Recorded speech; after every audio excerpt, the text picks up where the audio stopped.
زينا مال نقحتنا يبر حمقنا خي سعر مين نبلا بلوت مستي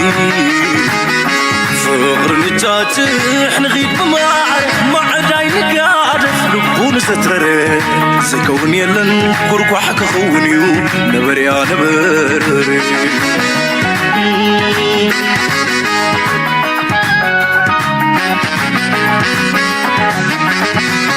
روحنا معدوم نفلنا مامي ورقو منفس سقم تاسقومي بزبرق ريخو وين تعاشو تاريخ تمالي نفتاتشو أنفتنا مأزن بحلوف كي تتباتبنا حسابنا ترنع نبهال كحشنا مسائنا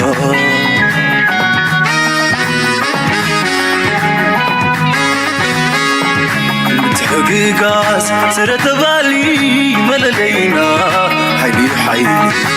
صار فغري عاد ما سحبت حلف نكرفنيو يريد راو مالت بقفال نمني بلبي لساني خبط حينا تفر تغني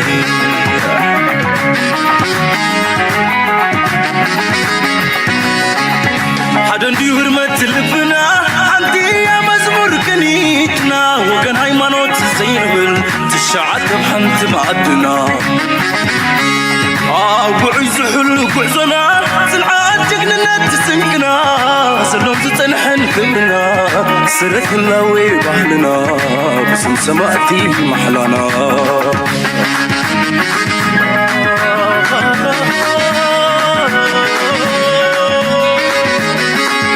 رأخ تقبر عصرنا حزو نبرار يونو تصر ويحبو عزو عين فناتك بسيو خند ترقمو يريد راونت عين فناتك بسيو ودا ترقمو يريد راونت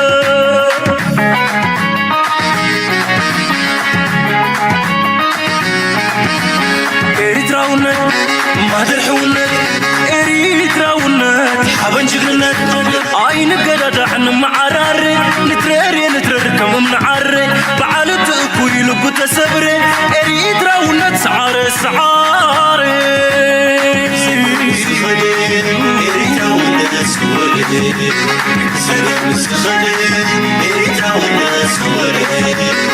زقم زغدي اريد راونت سود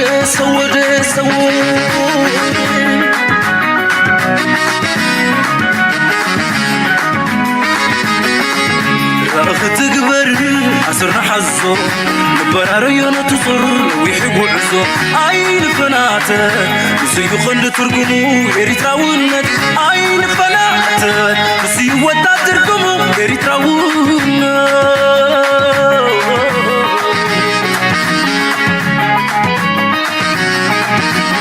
يريد راونت ما درحونت يريد سلام تمسي يسمع له داني يا اي ثينك سو سلام تقاتلتنا از channel كمل لكم كما تكونوا صبوك تكونوا ناي وتر تمنيتنايو لومي هندبت حدا قداسي سب حزنا متينا لنا ابا قداس مدرخ سلازلنا حونا دانيال ويلكم كبلك هيدل لمجمريا يغنيلنا غزي هندبت غزي وسيتا نزه جزلو كنتات نمردوك تحجزنا الكاس غزمصخا قبل بي مسكنك أنا وين قبل بمسكنك جورج حوي نتي نزعج ما زطرح لي كنا نتقول جزيه تقبروا معلتاوي توفاينت سلازي دسنا بلني ثانك يو نايلومي مدب زياده لنكنا قصالي حدشت معبالتات كنرس لزقننا منالبات حنت زربا نيرانا يا ابزقاشا قوين زمص تيدروس انتي تبليا اب عوتاتنا نغن تبل نتي حدا غزي زغاطم صبوقسي صبوق غيركا نتي ميديا كنترول نخدغبرو نتزب دما بعمقت نتنغر نكردو زياده اقالو بهيبكا كتغسكسلو كتصرحلو مرداتاخا كتسفحلو زلكايو ስለዚህ ንኸሙ መደብ ኢለ ሎሚ ሓረካብቲ ነዝና ኤርትራን ኣሜሪካን ገና እኳ ተበፅሐ የለን ግን ተበግሶ ካብ ነዊሕ ዝጎስጎስካሉ ወይ እውን ዝዓርካሉ ነዚ ኩነታት ንክኸውን ድማ ንነዊሕ ዝበሃካ ሰብ ስለ ዝኾንካ ምናልባት ኮን ዝኾነ ኣብቲ ዝድለ ነጥቢ ኣብ ጥቁ በፂሕና ኣለና ክንብል ንኽእል እሞ ብኸመይ ርኢኻዮ መጀመርያ ንስኻ ኣብ ኣሜሪካ ስለ ትቕመጥ ንዓኻ ካብ ኖርማል ካብ ዝያዳ ይፀልወኩም ምክንያቱ ክልተ ሃገርካ ንስኻ ናይ ክልትኤን ሃገራት ዜጋ ስለ ዝኾንካ ብኸመይ ትሪኦ ነዚ ከመይ ተንብቦ ኣለኻ? እወ ብጣዕሚ ፅቡቅ እቲ ብዓወትና ንቐየንሲ ከምዛ ፅቡቅ ጌራ ተተረዲያስ ዓብ ነገር ዓብይ ዓወትሲ ከምዚ ሸለሊና ንሕለፎ ኣብኡሲ ፅቡቅ ጌርና እቲ ትርጉሙ ነስተማቕሮ ፅቡቅ ጌርና ከዓ መዝለል ባይታ ንግበሮ ኮይኑ ይስማዓኒ ናይ ብሓቂ ሕጂ እዚ ስደሓኒ መጀመሪ ቀሊል እዩ ገለ ክበሃል ይኽእል ወይ ከዓ ከምዚ ኣበይ እሞ እዚኦም እንዳበልካ እውን ሸለል ክበሃል ይኽእል እዩ ግን ናይ ብሓቂ እቲ ታሪክ ናይ ዝሓለፈ 25 ዓመት ዋላ ክንብሎ ንኽእል ብሕልፊ ዝሓለፈ 15 ዓመት ከነስተብል ተረኣ ኮይና እዚ መድረክ እዚ ዓብ ዓወት እዩ ዓብ ዓወት ንኤርትራ ማለት እዩ ንኣሜሪካ ገለ ክንብል ንኽእል ኢና ግን ኣሜሪካ ዓባይ ሃገር ሙሉእ ዓለም ትቋፃፀር ገለ ስለ ዝኾነ ንዓቶም ንዖም እውን ፅቡቅ ናይ ብሓቂ እቲ ክበፅሕዎ ድደልዩ ምስ ኤርትራ ተሓባቢርካ ድግበር ይሕሾም ባህላ የኒ ግን ንኤርትራ ምናዳ ዓብ ዓወት እዩ እንታይ እዩ ሕጂ እቲ ዓብ ድገብሮ እቲ ኩሉ ዝፀንሐ ናይ ፀላእቲ ኤርትራ ወይ ኤርትራ ከይትዕወት ድደልይዋ ብሕልፊ ካብ ኢትዮጵያ ዝመፅእ እቲ ሓንቲ ክገብርዋ ድደልዩ ምንፃል ናይ ኤርትራ እያ ንኤርትራ ክትነፅላ ተደሊኻ ንኣሜሪካ ሒዝካ ክትነፅላ ንምንታይ እያ ንኣሜሪካ ገዳሲ ትኾን ኩላትና ክንፈልጦ ኣሜሪካ ሓያል ሃገር ዝገብራ ናይ ሚሊታሪ ፓወር ኣሎ ኦፍኮርስ ዓብ ሓይሊ ትፅልዋ ዘለዎ ናይ ቁጠባ ሓይሊ ኣሎ ናይ ዲፕሎማሲ ሓይሊ ኣሎ ማለት እዩ ሕጂ ነዚ ሰለስቲኡ ደማ ኣሜሪካ ከዓ መዳረግቲ ደይብሉ እዩ ከማነይ ፋክት ብዙሓት ሃገራት ከይበን መፅአን ከማን ክብድሆ ደይኽእላ ዓብ ነገር እዩ ሕጂ እዚ ክንዲ ዝኣክል ሓይሊ ዘለዎ ሃገር ኣንፃር ኤርትራ ከምቲ ወይ ከዓ ኤርትራ ናብኣ ክንደይ ትፅጋዕ ወይ ኤርትራ ብዛዕባ ኤርትራ መረዳእትኦም ዘሎ ዝምብዑ ከም ድኸውን ንኤርትራ ዝጎድእ ነገራት ከም ድክመፅእ እዚ ከዓ በቲ ስልቲ ማለት እዩ ንሕና ናባና ምፁ ንኤርትራ ፅልው ኢልካ ድኸውን ቀሊል ዝስታ ኣይኮነን ሕልኽልኽ ድበለ ጥውይውይ ድበለ ነገራት እዩ ማለት እዩ ሕጂ በብቁርብቲ ማሕለኻታት ካብኡ ወፂሲ ኣብቲ ንቡር ክምለሰሉ ድኽእል መገድታት ንመፅእ ኣለና ክበሃል ከሎ ከምቲ እቲ ኣሜሪካዊ ዲፕሎማት ዝፀሓፈ እውን ድሕሪ ነዊሕ ግዜ ኣብ ከምዚ ምብፃሕና ሕጉስኒ ገሊሉ ሕጂ እታ ድሕሪ ነዊሕ ግዜ ትብል እያ ተገዳሲ ማለት እያ ድሕሪ ነዊሕ ግዜ እዩ ንድሕሪ ጠሚትና ብዙሕ ክንከይድ ንኽእል ኢና ካብ 9 ሰዓታት ዲና ክንብል ድሕሪ ዲና ክንብል ገለ ኮይኑ ድኾነ ኮይኑ ነዊሕ ግዜ ድሕሪ ነዊሕ ግዜ በዛ ሓደ ወገን እዚ ክብል ንኽእል በቲ ካልኣይ ወገን ከዓ ብኤርትራ ወገን እውን ናብዚ ደብፅሐ ብዙሕ ናይ ቸስ ጌም እንድዩ ብዙሕ ምትዕፅፃፍን ክእለትን ገለ እውን ፀኒሕዎ እዩ ግን ተኣንፈቱ እዚኦም ምስ ኣሜሪካ ወሲኽካ ምስ ኣውሮጳ ወሲኽካ ምስ ካልኦት ወሲኽካ እዞም ምዕራባውያን ኩሉ ግዜ ኣንፃርና እዮም ምስ ኢትዮጵያ እዮም ስለዚ ኢልካ ከምዚ ዳርጋ ምቕባፆም ነይሩ ኣበይ መቕየሩ እዚኦም ገለ ዝበሃል ናይ ብሓቂ ካ በቲ ዝወሰድዎ ዝምብዑ ስግምቲ ናይ ዲፕሎማሲ ዓለም ከምኡ እዩ ናይ ጂኦፖለቲክስ እዩ ናይ ጠጥቕምካ ምርኣይ ኣሎ ናይ ምድንጋር ኣሎ ብዙሕ ነገራት ኣለዎ እንድዩ ዝኾነ ኮይኑ ካብ ከምኡ ምዕራፍ ወፂና ኤርትራ ከዓ ነቲ ፅምዶ እቲ ኢንጌጅመንት ድብል ፕሬዚደንት ኢሳያስ ላስታ ኣባኻ መፅእ ከለኹ ሽዑ እዋን ኢንተርቪው ገይሩ ነይሩ 2026 ክሰርሓሉ ኢና ሕጂ ከዓ ንቀራረበሉ ኢና ክብል ከሎ ሕራይ ብግብሪ ክረአ ተኮይኑ ከምዚ ኢኻ ትገብር ማለት እዩ ኣብ ርእሲኡ ንሳቶም እውን ነዚ ኤርትራ ሓንቲ ኣገዳሲት ሃገር እያ ብዛዕባ ናይ ውሽጣዊ ኩነታታ ገለ ጥራሕ ኣይኮነን ወይ ፀቢብ ነገር ጌርካ ምስ ኢትዮጵያ ትረአ ደይኮነስ ኣብቲ ዞባ ናይ ቀርኒ ኣፍሪቃኹን ናይ ቀይሕ ባሕሪኹን ምስ ኤርትራ ተሓባቢርካ ትገብሮ ይድሕሸካ ዝብል መረዳእታ ዝብፅሓሉ ዘበን ከዓ ስለ ዝበፅሕና ነዚ ኩሉ ብግምት እቲኻ ብጣዕሚ ፅቡቅ ማለት እዩ ሕጂ ናይ ብሓቂ እቲ ሓቂ ትወፅእ ስለ ዘላ እቲ ሓቂ በቲ ሓቂ መገዲ ከዓ ናይ ኢትዮጵያ ሓሶትን ምድንጋርን እንደይኮነስ ናይ ኤርትራ ሓቅን ምርግጋእን ዘምፅእ ኣብ ኤርትራ ጥራሕ ደይኮነ ኣብ ኢትዮጵያ ጥራሕ ደይኮነ ኣብቲ ዞባ ደምፅእ ንሱ ምዃኑ ኣብ ገሊኡ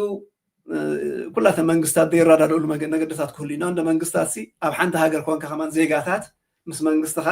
ኣብዚ ፅቡቅ ኣለና ኣብዚ ሕማቅ ኣለና ትበሃል ንቡር እዩ ሕጂ ሚእቲ ካብ ሚእቲ ክረዳዳእ ሚእቲ ዝበሃል ነገር የለን ግን ኣብቲ ኣብ ክንዲ ኣብ ምንፃል ኣብ ምቕፃዕ ኣብ ገለ ዝፀንሐ ኣብዚ ዘለናዮ ክበፅሕ ምኽኣሉ ብጣዕሚ ፅቡቅ ማለት እዩ ካልእ ከዓ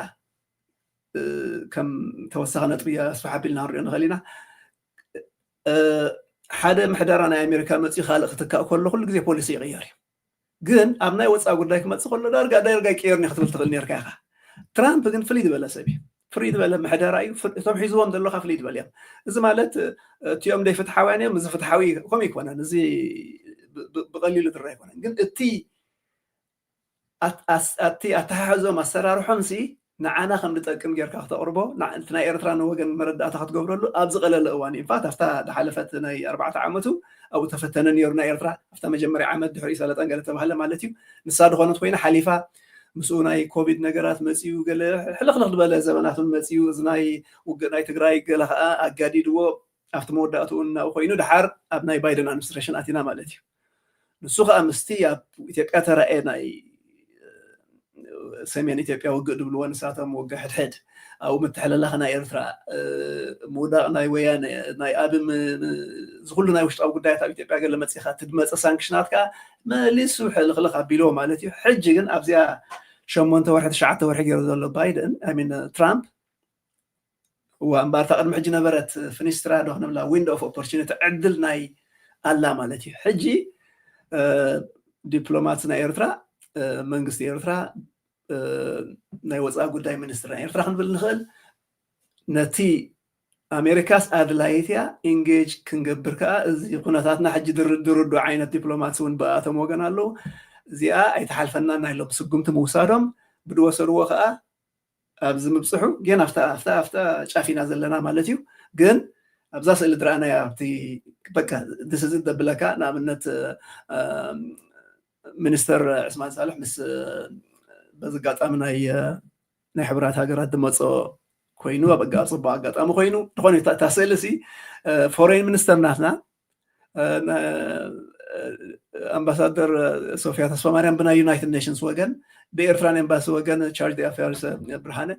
ازياتهم تم دلعلو ديليجيشن ايرتران مالتي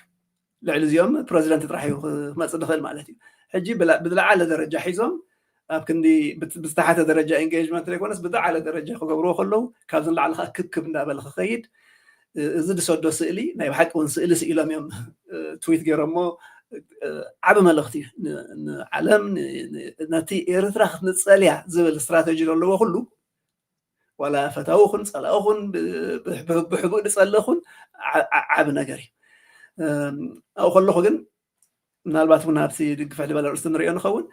إذا جن نعخا كان أقول الرقم ناي جوكم قبره لو ما علت مساب دام ناي جورج درار channel ما تسأل له مالت ودت أبا خوري له مالت هيكون الويكا مساب يسأل له مالت هيكون حجي صباح نقول مس موسكو مس راشا مس تشاينا مس سعودي مس زاد اللي قبر كلها أفتح قرأ شارتر تقميت الله بوينا هنكيد بوليس ناي إيرترا سي معلت قاير خلي تاكتيكات قاير خل كم تقبر ذلون لو مزيد واصلنا بالكات قبر تخليها التحاد تي مسرة أو فاليو جن زي شراوي ناس أهلا نحنا يزول إيرترا خبنا صنتان بزي شراوي نتان بزي نحنا ناي دخان مجابريا كونان ناس هاجرينا دياتبل تحجتها كونسيستنس مالت الناس أتخون كا مسحالة تسقع كا ناس أنا يتبل نخرة مس كله بدليت كه تقبر كله خمالتي بخبراتك حجي أبز رأنا يو كنت 3 عامات مس تشاينا ديو مس راشا ديو مس طليان ديو مس أمريكا ديو مس أوروبا ديو حجون داقف حاجة لخير له أب بايتا بقبر خرّا خلنا ناس الناتزيو بر أنا مس أمريكا صلي أنا براشا سلو دخلكم أنت رأي الكاسي ويك أنا بتشاينا سلو دخلكم ترى الكاس ناس الناتك ويش كمان لا تكونن أجيب بزمعك أنا خرّا خلقة بتعمل صبو تم كالوت حيلتاتون نورمالي 5 سي ولا حنتي كم إيرترانا نابز بيلا الكخمتنا كلام تحسس بجزء كولد وورد نفلت أنا برنا مس كومينستري خامس إمبيرياليست لو مس سو كابيتاليست نابلكا زي شراونات دبها البوليس خما شعي ماتي زغم يكونه زي كل بمعرنا ناتنا نقبر لنا أمريكا فيرست بقول لهم إيرترا فيرست نقول لنا لستوك الكاذب برنجر يمو بزي آخر يدرالي يمل أيوة بتاع مصبوغ زحوقسي حجي أبا داني نات كاريتون كسمع ذا اللي باي ذا وي انه انترفيو كنا نقول ذا نازي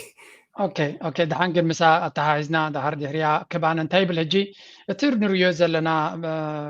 ትምስሊ ወይ እውን ብስእሊ ክትሪዮ ወይ ገለ ፅቡቅ ክመስል ይኽእል እዩ ግን ፖለቲካ ሓደ ግዜ ንምርኣይ ኢልካ ትገብሮ ኣሎ ሓደ ድማ ፋንዳሜንታሊ ክትቅይር ኢልካ ዝግበር ተበግሶ ክኸውን ይኽእል እዩ ስለዚ እዚ ክንዲ ምንታይ ብወገን ኣሜሪካ ሲሪየስነስ ክህልዎ ይኽእል ዝብል ገምጋም ኣለካ ምስቲ ኣብ ቀርኒ ኣፍሪቃ ዝኽተሎ ዘሎ ዶናልድ ትራምፕ ዓብዪ እውን ኣብቲ ከባቢና ዘለዎ ስትራቴጂ ጠሚትካ ነዚ ሕጂ ተኸፊትሎም ዘሎ ዕድል ክንዲ ምንታይ ሲሪየስ ክወስድዎ ይኽእሉ ብወገን ኤርትራ ድማ ክንዲ ምንታይ ምስቲ ቅድሚ ሕጂ ዝነበረ ነዊሕ ናይ ዘይምትእምማን ብፍላይ ኣነ እኳ ብናተይ ኣገላልፃ እንታይ እየ ዝብሎ እቲ ዝምድና ዘይምንባሩ ምርጫ ናይ ኣሜሪካ ስለ ዘይነበረ እዩ ኤርትራ ስለ ዝፀልኦቶ ወይ እውን ኤርትራ ስለ ዘይመረፆቶ ኣይኮነትን ኤርትራ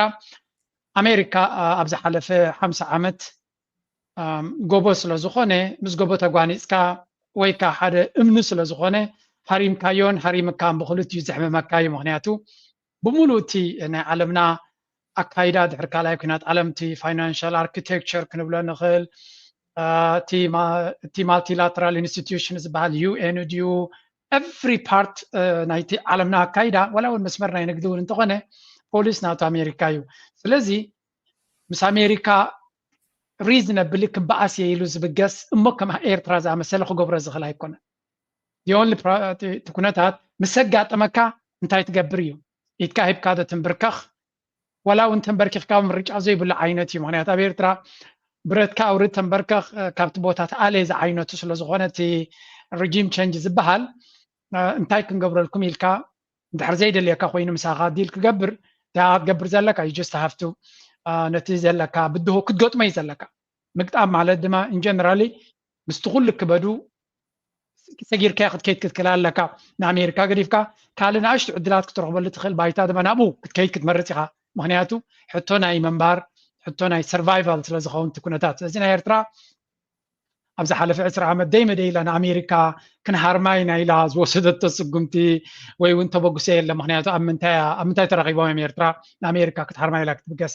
ብግምጣሉ ኣሜሪካ እቲ ከባቢ ኩሉ እቲ ብሎኬድ ኣብ ከባቢና ዘለዎ ጭዋዳ እናተጠቀመት ስለዚ እንታይ እዩ ብወገን ኤርትራ እቲ ሲሪየስነስ ይረአ ኣሎ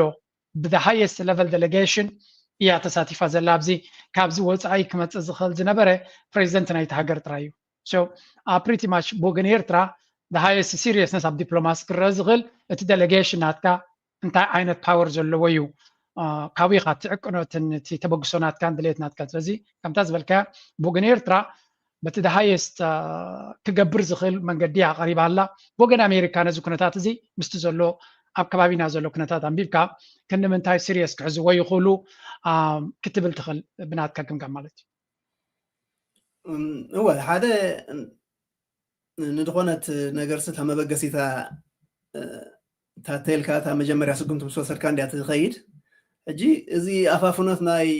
ድሓን ድኾን መገዲ ከም ንኸይድ ከማን ቁሩብ ናይ ምትንባህ ነገር ፀኒሕ እዩ ሕጂ ልዕሊኣ ከማን ትኸይድ ዘላ ማለት እዩ ኣብዚ እዋን ፌስቲቫል ናይ ኤርትራ ብዚ ክንገብር ከለና ሽዑ መዓልቲ ዳርጋ እዋን ድወፀ መግለፂ ነይሩ ብኣሜሪካ ወገን ሕጂ በብቁሩብሲ እቲ ተስፋታት ድህብ ፀኒሕ ማለት እዩ ግን እቲ ብዙሕ ንድሕሪት ከይከድና ኣብታ 2021 እንደወሰድዋ ስጉምቲ ነቲ ቅድሚኡ ዘላ ዓመታት እውን ትገልፅ እያ ማለት እዩ ብኣሜሪካ ማለት እዩ ፖሊሲ ናይ ኣሜሪካ ይቕየር ኣሎ ወይ ክቕየር ኣለዎ ንብል ኣለና ግን ክቕየር ተኮይኑሲ እዝን ከምዚ ነይሩ ከምዚ ካ ክኸውን ኣለዎ ኢልና መዐቀኒ ክህልዎ ኣለዎ ማለት እዩ ሕጂ እቲ ቅድሚኡ ነበረ ዓመታት እውን ከምኡ ነይሩ ንኤርትራ ጥራሕ ዘይኮነ ንብዙሓት ሃገራት እውን ከምኡ እዩ ኣብ ሊበራሊዝም ተመርኮሰ እዩ እንታይ ማለት እዩ ዲሞክራሲ ኤርትራ ኣሜሪካሲ እቲ ሓደ ክብርታት ናታ ወይ ከዓ ኣብ ዓለም ተወፊዮ ዝብልዎ ንሳቶም መሰል ውልቀ ሰባት መሰል ደቂ ሰባት ዘኽብራ መንግስታት ንምሕጋዝ ዲሞክራሲ ንምስፍሕፋሕ በትናቶም መዕቀኒ ማለት እዩ ሕጂ ድሓር በብቁሩብ ዝተረድኦም ነገር ኣሎ ግን ملس لنا من هذا حر سبتمبر 11 حسكا أب أفغانستان كيركا ديمقراطية ختم فتانا بعراق كيركا ديمقراطية متصان فتانا بليبيا أب سوريا قال زغولو فحن بتنين تلهم قنتي دلافو أنا برا قرمينا برا عمتات كابكالاي علامات حسكا تبقى سايس نزع عالم ناسي إن ديمقراطي كم تخون نقبل رأي دبل مالتي let's make the world safe for democracy دبل أكايداي هجي ديمقراطي سي ما أنت سسن كأنا توم ناي ديمقراطي أو تحساسبها ليبرال تحساسبها دلهم سبات نعم ندقف نطيهم كاين ندقف جن زي بقافيو بجبرخ أنت يقول لك زي هاي نتغمنا تقينا تمثيلنا هنا بنت بقص على 7 عامات 8 عامات ناي نقصنتنا سعودي يخدقوا حساب زياد يعني حنت معلتون أقواريص أما ديفولتو ديمقراطي سلادو بسعودي كنا ويكا مسل دك أنستيو أب إرترادو يحيش أب سعودي دو إلكا أو وداديركا أب سعودي باي حيش تبلو النجار يكونن دوات أم سلادو قبريم حجي زخو ولا خابتي دوات أم ويكا أنا يكتفت عينت قال خير كل عالم كاي تقبله بتحروا جن ديمقراطية ومنجستات بتدبل ونساتهم بتساتهم ده أمنوا العينت تمارس منجستات تقول بتو كوميتات ديمقراطية ومنجست خيمات يستيقظون ديكتاتورات نعمتات يدقوا لذي نا أمريكا هيبوكريت جبرة أتشيد صنيح حجي فاست فورورد جرنا يقولوا لنا إذا الله مخنيات ما صحفت تصحف ولا زغل عبيت رستات النزي أبزغل تشان عسران حدا بزل لنسزي نا إيرترا انتي مسيو قدميون نبر عامتات وند السيم جنا أبزغل تشان عسران حدا مستوجة تتحازة سبيسفل أب إيرترا زتكورة مالتيو أوكي بار فالينا إيرترا زي مسانا دخيدا يكونن حدا مسيتيب يا مدنقاتي جن إيرترا خد نتسأل الحجناتنا نتهم نتسأل وان تايم بقول حدا خد نتسأل له isolation يتبهل which means كابتي ناي international community كرخ بازخل قاليو بصور قاليو بجهد قاله من نتسأل حجب أفت من نتسأل نقوله قاله نحسب إيرترا نفسها نتسأل أنا والنبر أفت من نتسأل تسأل الواسولي سخا مستمك التحاور خارج يقولوا دخولوا نعاتهم كي تخلوهم مبالو حزير كي تتحاورهم كي تسمعوهم كي تتحاورهم حجن it's called non cooperation البال مثل كا confrontation دليل أنا قرأي كنا كي مدايدنا زي متحواري كلا أي بعبيه sanctionي الزن الكا بحلف شعور مساء تي قدمي المساء ناي sanction ناي United Nations نقرأه الزجن بين أود خونه خاب أمريكان إيرترا زعلمه سانكشني زها كوربوريشنات ناي إيرترا مرحتنا إيرترا نعاتهم زتكورة نعاتهم أسد فريز تقبر نعاتهم بليستادو أتي تسانكشن مالتي سانكشن الله زها بعبيونه تهجرتي يقول طبعا دحلق عين سانكشني مالتي إندن بخال ولا يبلو تي عين تحابر ننصلهم قال لك بحال كله منتهى رايكم دبل افتي دقمط وشعوب تناكل تشن عسران حد اللي خطكور دلي نحنا صبو دليتنا مس حزب إيرترا حزب إيرترا خد حري سياسة دل إيرترا مس مصف نركبوا له عينت كساب شعود خوان حجزي بخال انت نقر تاي مالتي ريجيم تشنج مالتي كي حجي نحنا زغلو سانكشن ديو ايزوليشن ديو نان كوبريشن دي بحال كلقسولكم تدلي خمسي منقص غيروا يتملخت مالتي جي كابتي ذو قدمي نبر عامة دفل لنا جرا يكون عندن بنصر دبلا زي أنيرة بدحريو حجنا من هنقول الله نازل لنا ناي بايدن ناي ترامب أدمنستريشن نمزح حج زي أنا بوت أنا اللي وادو isolation من سالنا إيرترا من سال مالت تركب دقبر تي مريحنا دقبر مالتي مريحة تكون دبلومات قالوا مينيمايز مقبار مالتي بق أي تزاربهم أرحقوهم حجي بتزامد مجن حراي حجي سي خنسام علنا نيرترا خوف كنمل لنا خنزارب لنا خبلو خلو ما خنزري لنا سقم تخوز خلو كافتا ايسوليشن كافتا من صال وصالنا بدحري اشعن تاع صعبي تسليتو تي نابعوت كخيت تخوينو تا سانكشن موراد مالتيو بدحريو بعبي كواتي ولا بايدن كله كافتا ريجيم تشينج تبل اجرا بيلم انا مس إيرترا من ازنا حوتينا يقال مس مصه أي واسأناني زبولوا زبان ونيرون ديو تا رجيم تشنج كوازم رجيم تشنج دلينا احنا ام دغاردو امبر بامريكا ناي رجيم تشنج دبال بوليسي يلا جن رجيم تشنج ولا انت ديبولسي مسترجم ناتنا مسترجم ناتهم قال متعبارن قالن متعنقافن متهللاخن دصونحو زباناتنا ناتلنا مال حجي بزيان حن مزمع كان غيرنا خافتا من تصالن كافتا سانكشنن كافتا انجيجمنت صمدو من رخابن قالن انت رامتيو نورمالاتينا مالتي نورماليزيشن مالتي normalization كا تي اب نبور زي نبور سن اب نبور مملاس ماشي اب نبور كا اب زي نبور صنيح كان اب نبور بحنت معلتي يكون كانت ببور بخاتات اجي اب زبن نبور اب حدش معرفنا اتو لنا الكم تصفاقن لا بحقي كدلي مالتي مزل خير شعو بخلتي وجنات مالتيو لك in fact حاجة صبتي أبنت الله ثنا يحقنا إرفا كم إرفا كنا خرع على زقبنا نحوحت كم حنت كابس لاقينا فتاوي راح ديك وناس متحابري أيركا أمونجو هزبن بمتص سلام قالنا بحاسير بطعم بزجرم فتناتن عوتن أبزم بصحة ناي صمدا انتي قن تغيره قانقوا يتغير نعتا ويانا نمسل كان عندها بالكاس سلام يتمسنيها قانقوا تغير حجمنا أمريكا بزح تغير قانقوا تاتون هلونا بأمريكا هو فلنا تناتنا قبل ما نصير يومون أو أنت أو نجارات نري له زبانات ما تسخون من قصة يطرح بار فاندامنتالسي سألا أمريكا يكونني لهم كبر صحته وينهم كأجيناي after Congress دلوا after حزب دلوا after مجازيت أنياتا دلوا بزح بسرعة حلو ناي public diplomacy نقلن صراحة حلو مالتي جن ناي بحكي قبل تشن عصرا حمشان كابت عبيت ترى عواتنا يرفع عواتنا نقن ترى أخوينو I think زي أقول له من البات مسا الجبهة بيلنا خن بلا نخل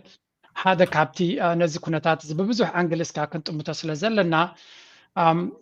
كما بنت تجيك توسط كلها ويانا كتب كلها وينتي اللي تناي تجراي هذا كابتي زمن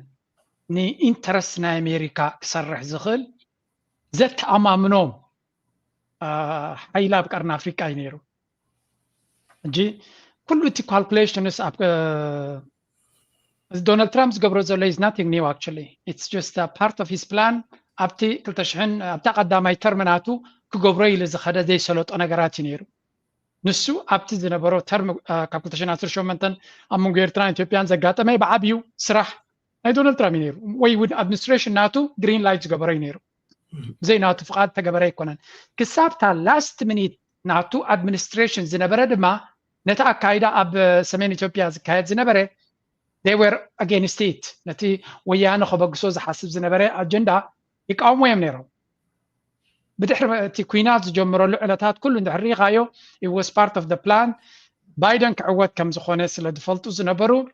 نوعو completely control جيروم exactly كقد متي elections كم زجمر إذا كانت هاي مالتيو دمتو زلو administration مستي establishment حارس لزخونه نتي ناي تجراي ناي هو حد حيلي by all accounts بخلو ذهبنا هبنا حجزنا ناب 4 كيلو كمل سوينا and then نايك أرنا أفريقيا control ناتنا كم قدم يقتصل تستاتوسكو يقتصل زبلينيرو سلزي everything was part of their plan the only ساتهم صبوك يرون plan زي قبروا نمانكس تيرتراوي والنشعبيا بمعدو غيركا sanction غيركا contain كتقبروا it's easy when it comes to a بايتا مزيخا خد قط مجن they have never understood نزل منقستنا إيرترا بفتشوف نزل إيرترا أبايتا ترديهم ما يفلتوني أبتنا توم زلك قدامي نجر بوليسنا إيرترا أرنا أفريقيا كتير خلها توم أبيت رأسي لو ما يكون أو أوبريتس قبره just أقل interview present سياسي بلاي sometimes juniors يوم بس يوم أو الفايلات ريوم قال ما هذا تلمدر مسيو زخطلهم بر سيريس زخونه سيزن الدبلومات زحزو قداي كنا yep زي تي هذا كابتي حقواف زلوه زنبع زخونه بلان نساتهم أي تعياتهم نعتاتهم زلو خد ما كاباتهم يقدو نابلد زاربا complaints قبر الله اللي حنتنا present سياس وخلا زاربا كل تزقبر زنبرا plan was part of that ناتهم elite اب state department زقبرينيرو اتشعبيا زقبرو دما بتقراي تراي ديكونس أيكون إيرتراك خيد 4 كيلو خيد أبزي كله لدرجة كوينو مسرك مسكونه دعرين تعلم أوكي إذا منقص زي it's such a difficult منقصي كريبل كون قبر لنا عم بحدش everything كمل صاروا تناي كرامي لهم unfortunately American China التي ساتهم زبقسوا أيكون نيزي sorry قدم تجاوبين يركم الجيجن كن قبلين خلنا سلزبلوتي unilateral sanctions بعلمتي مالتي دونالد ترامب هجيك ما تخلو تمنقص إيرترا كل جينا كاب the beginning welcome the بلوينيرو because they knew كاب مجمع رأكساب زود أبكرنا أفريقيا زنبرة بوليس إيرترا تبغينيرو لازم هجيك ما تخلوون part of night كلام زقبر زنبرة تقتل كم زخونه جمجامي نيروهم نعوس لزجمجم دماء تهم زخد وزلو التيف اللي جنا بزحوانزي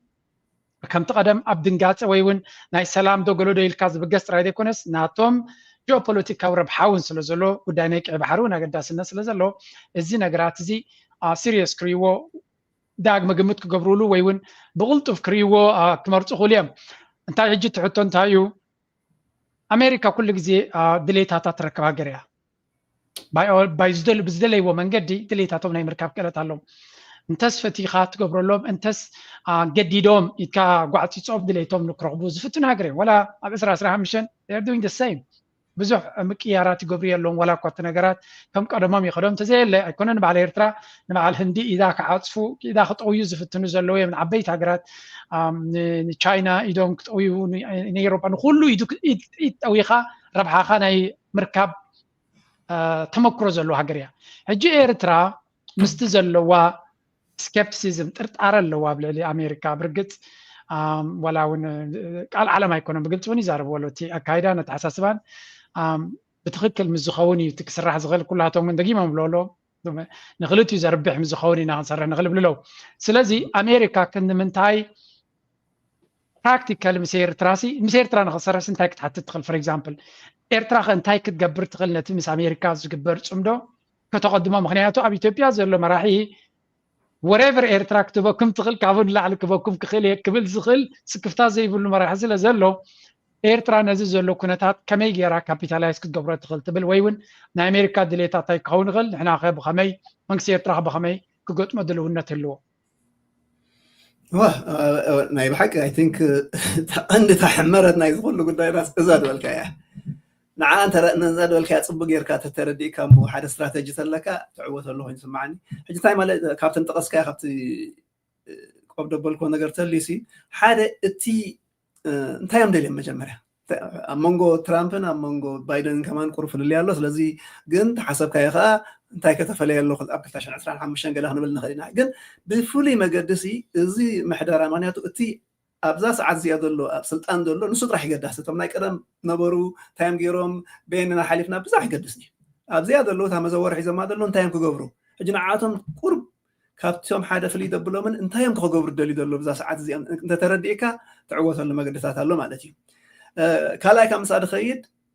تي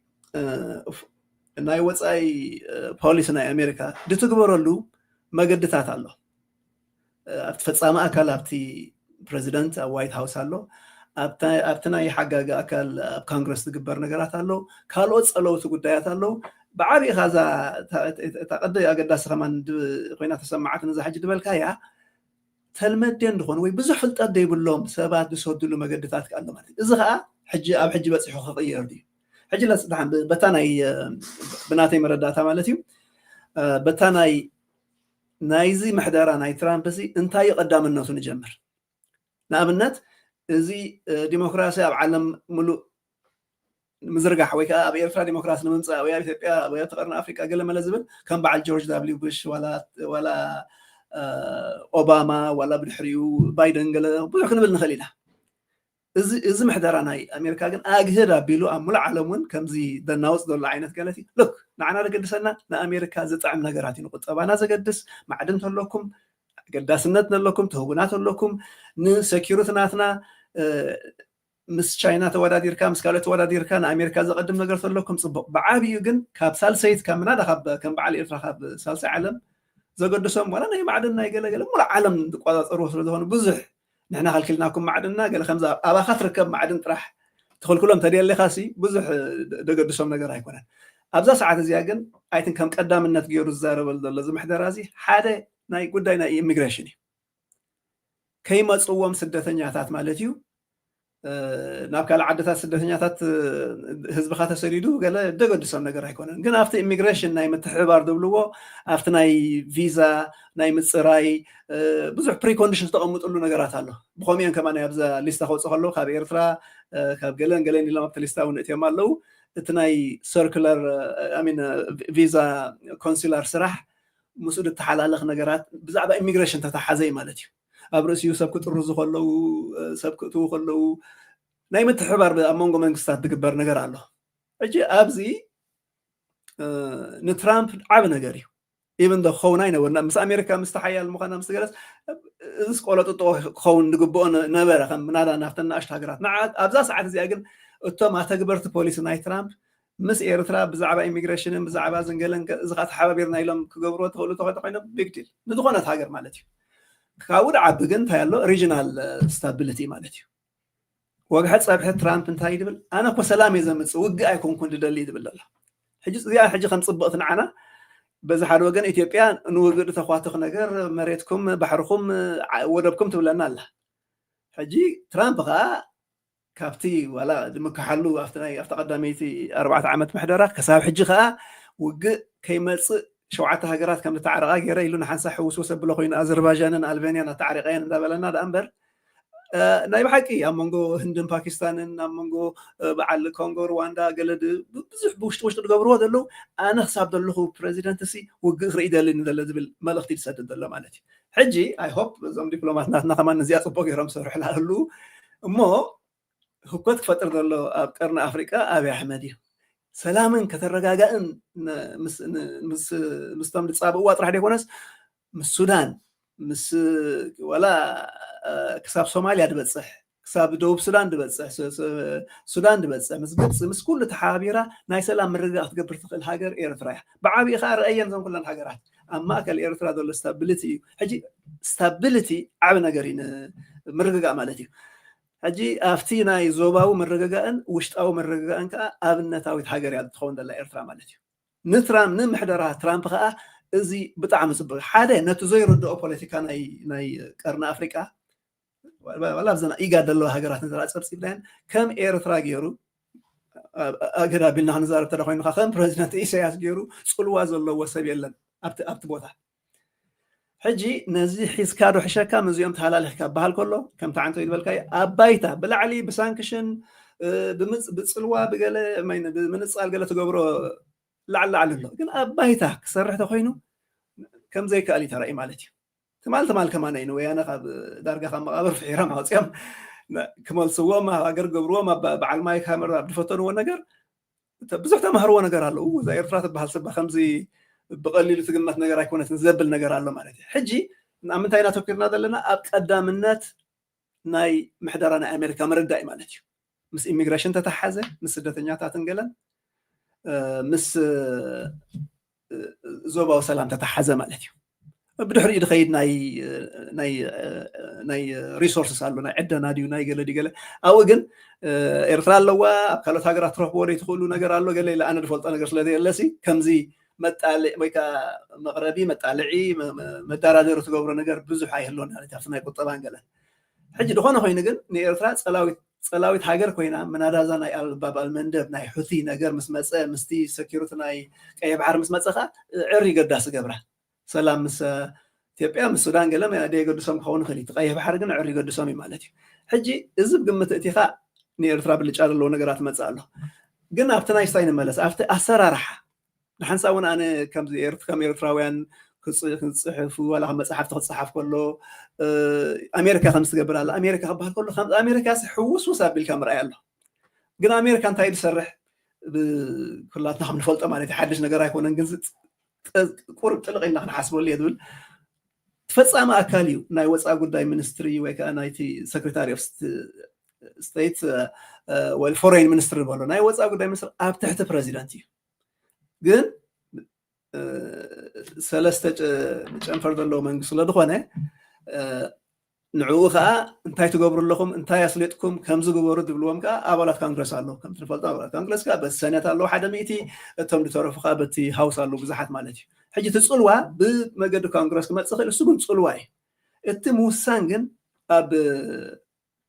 ፕሬዚደንት ይመጽእ ሕጂ ዝኾነ ኮይኑ እዚኦም ክልተ